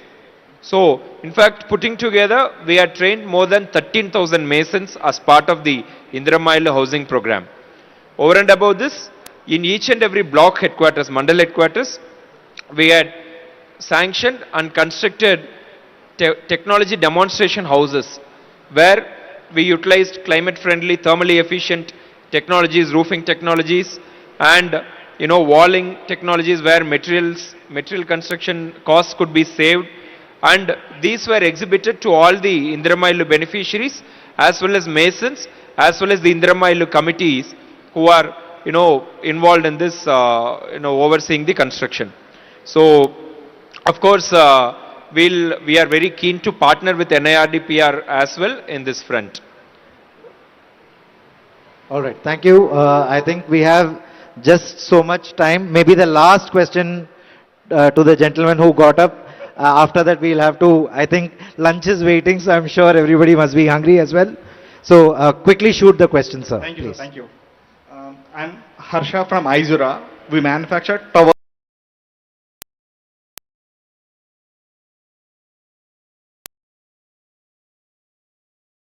ఆవిష్కరించుకున్నాం. ఇక్కడ భాగ్యనగరంలో ముఖ్యమంత్రి గారు ఇలా remote switch నొక్కిన తరుణంలోనే రాష్ట్రంలో అన్ని జిల్లాల్లో ఆవిష్కరించుకోబడ్డ తెలంగాణ తల్లికి నమస్కరించుకుంటూ ఇప్పుడు అందరం గొంతెత్తి పాడదాం జయ జయ హే తెలంగాణ. తెలంగాణ స్టేట్ సాంగ్, రాష్ట్ర గీతం జయ జయ హే Telangana.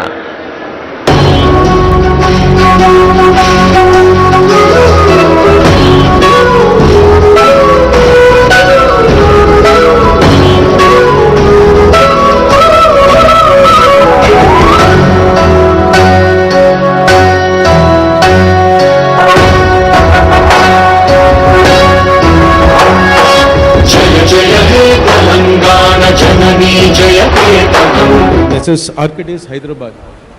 You can probably continue.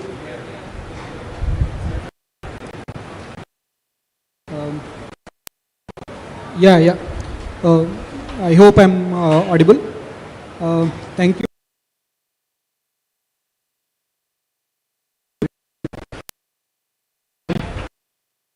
I was actually very fascinated by the goal set by the Honorable Chief Minister in terms of moving from the current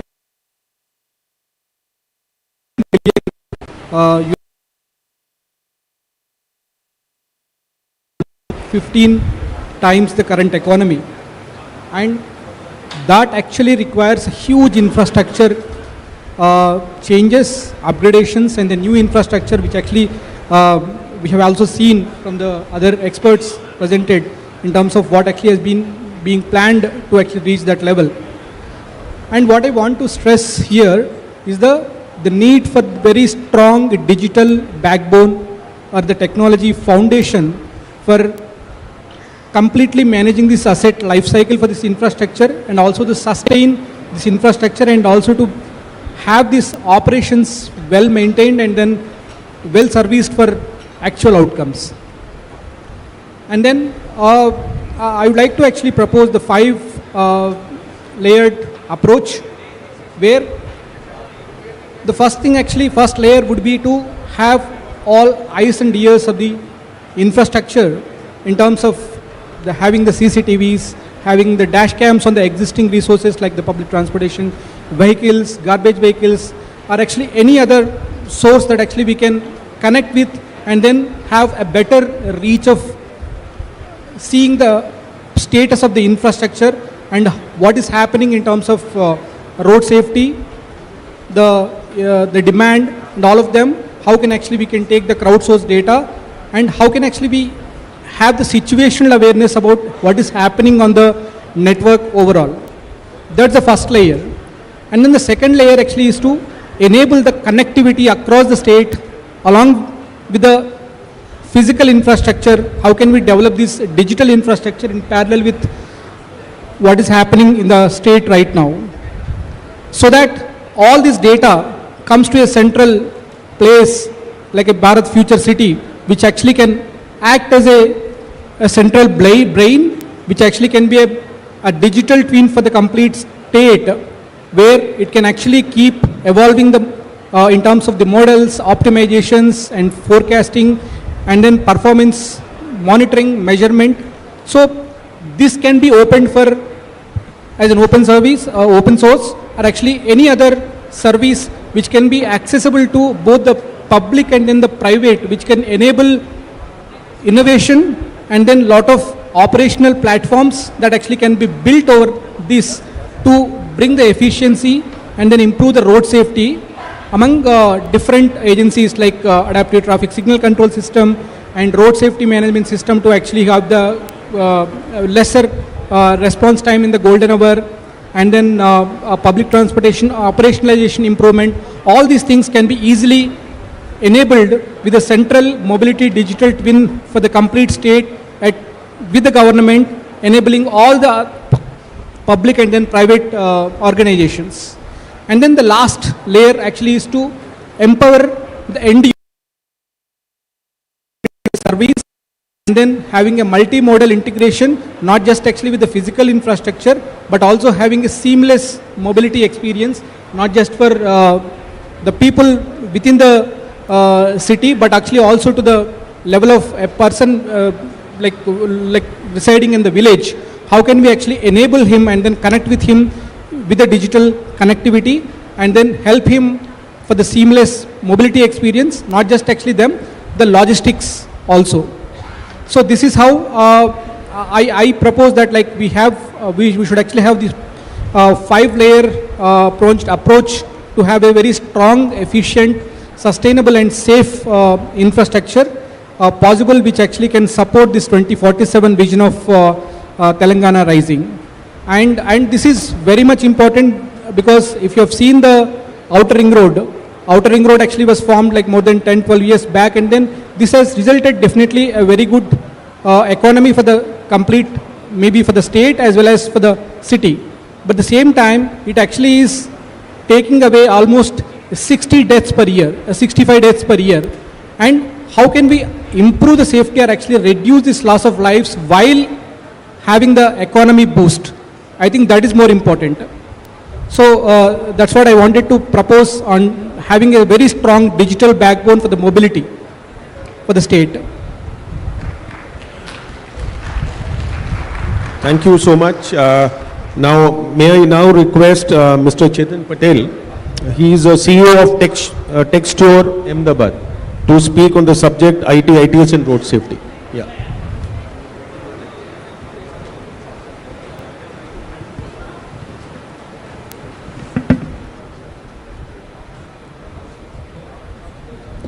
Good afternoon, Honorable Minister of Roads and Buildings Department, Telangana, Honorable Chief Secretary, Honorable Engineer in Chief, and all the topic is basically it's how can we take Telangana for a Vision Zero state. Vision Zero means what? It is zero fatalities and zero severe accidents. That should be the ultimate goal for the road safety that we should aim for. So that is where, in fact, I would like to highlight how we can transition to achieve the Vision Zero. So first is like we have, there has to be a phased approach. For example, we have cameras installed, we have traffic signals. So what we can do is, using those camera feeds and those understanding the traffic patterns, we can tune the signal timings. We can enable AI intelligence on the camera feeds to understand queue, to understand incidences, to understand violations. Then as a next step, we can go for further enhancement.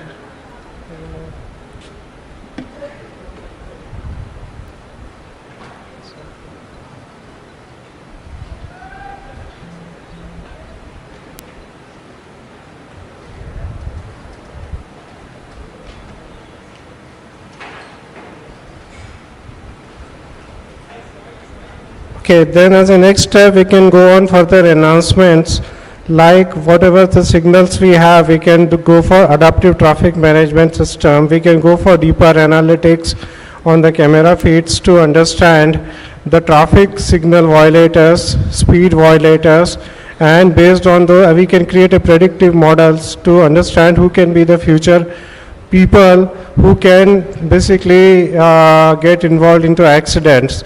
So assimilating and basically refining the data and all these things is going to be very crucial in once you have the data. Then you can basically implement ANPR, deploy incident capturing, do e-challans, integrate GIS, GPS data also. So this is basically the next phase of approach once you have implemented cameras, signals and everything. After this is basically go for an interactive based system. For example, install pedestrian crossing system. I am not sure how many of the people knows, but in most of the cities in India, the most deaths happen after, the majority of the people who die in accidents in cities are two-wheelers, and then comes the pedestrians. So safety for pedestrians is also very paramount important when you consider city traffic infrastructure. Then you should have some speed calming to control the speed of the vehicles, for something like to warn for if you are a speedy vehicle and to greet you if you are basically going with a limited speed. Then if you do parking illegally also, there has to be some sort of an interactive display based system that displays gets activated that you are parked illegally, please remove your car. So this kind of interactive based system as a next phase I suggest to go towards improvement of your ITS system.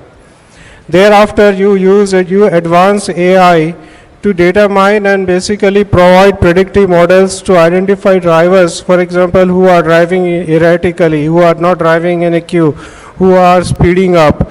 So those kind of peoples, those kind of vehicles are mostly going to get involved in accidents. Plan for drone using for incident management for events where the density of the traffic is very high.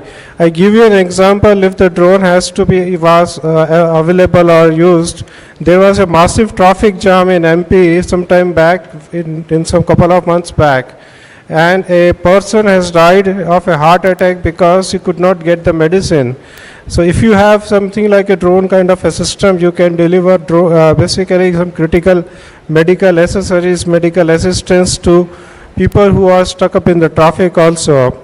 Then also parking plays a very important role in ITS also, because almost every one of us who live in cities, and especially big metro cities, spends over like 50 to 100 hours every year to find the parking place.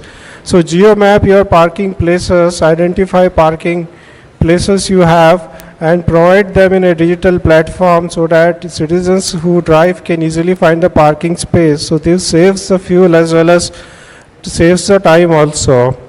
Then along with the fiber optic network, now we have 5G networks, then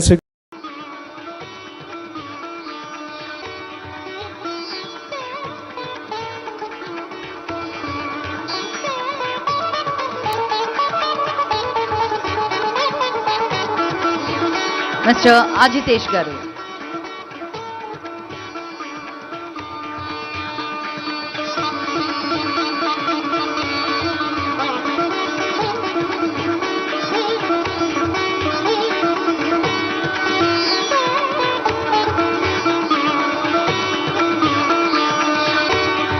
And today's moderator for our session, wonderfully moderated this session, I must say, Mr. Preetam Mehraji. అందరికీ lunch time అయింది నాకు తెలుసు, కానీ అయినా ఒక్కసారి చప్పట్లయితే అవసరం అండి. Let's cheer each other.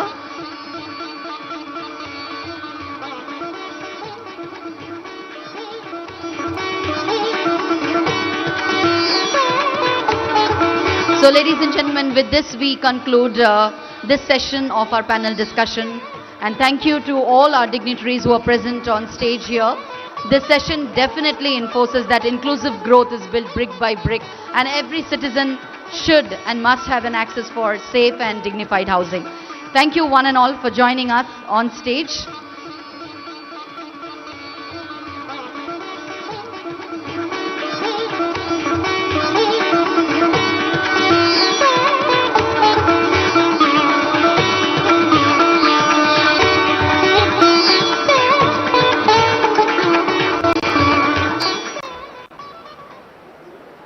Thank you one and all for joining us on stage. Now we take a short break here, a lunch break.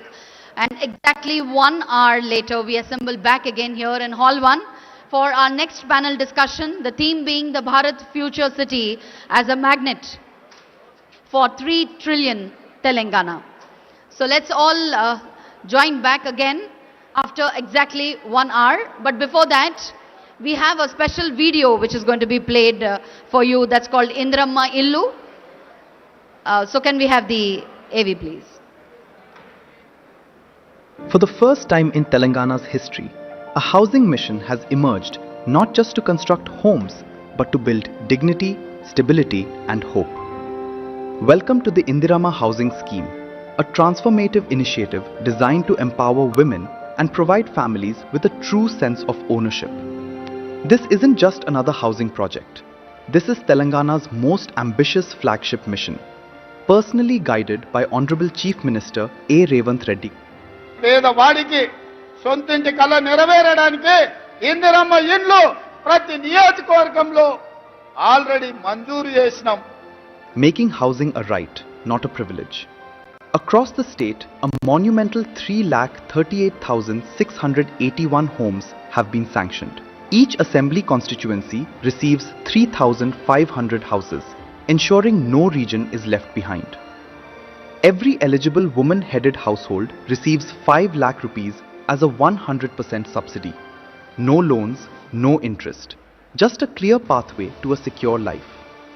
Already, the Telangana government has disbursed over 3,142.15 crore and in addition 237 crore in self-help group supported loans have been granted to nearly 22,000 women. This is financial empowerment at scale for the people who've waited the longest. So what? Everything. This is a housing model reimagined through governance and innovation. From the very moment an application is submitted, AI steps in, verifying details with unmatched precision. No errors, no bias, only deserving families. Every approved house is geotagged, visible on a real-time digital map, enabling the government to track the construction phase. Basement, walling, slab, completion. With 360-degree monitoring and stage-by-stage visual proof, there's no room for manipulation or delay. And for the first time in India, beneficiaries themselves upload progress photos through a mobile app. Every update is documented, tamper-proof and fully traceable, ushering in a new era of digital transparency. The Indirama Housing Scheme is not just homes, it's a new way to build India. Telangana has introduced shear wall technology, the same advanced construction method used in luxury towers now made accessible to low-income families. To ensure excellence, all masons and site teams are trained through NAC certified programs. About another mandal, a model house was constructed, a walk-in experience for families to see. Room layout, interior design, electrical and plumbing placement, ventilation, light flow rent and structural strength. Transparency, trust and quality delivered even before the first brick is laid. More than a housing scheme, it is India's first complete tech-enabled, women-led, corruption-proof housing ecosystem. AI-powered verification, geo-tagged construction sites, real-time progress tracking, weekly DBT transfers, workforce trained to national standards, future-ready shear wall structures. This is not just a promise, this is a benchmark for the future. This is Indirama, a mission like no other, a transformation that starts at home and builds the future of Telangana.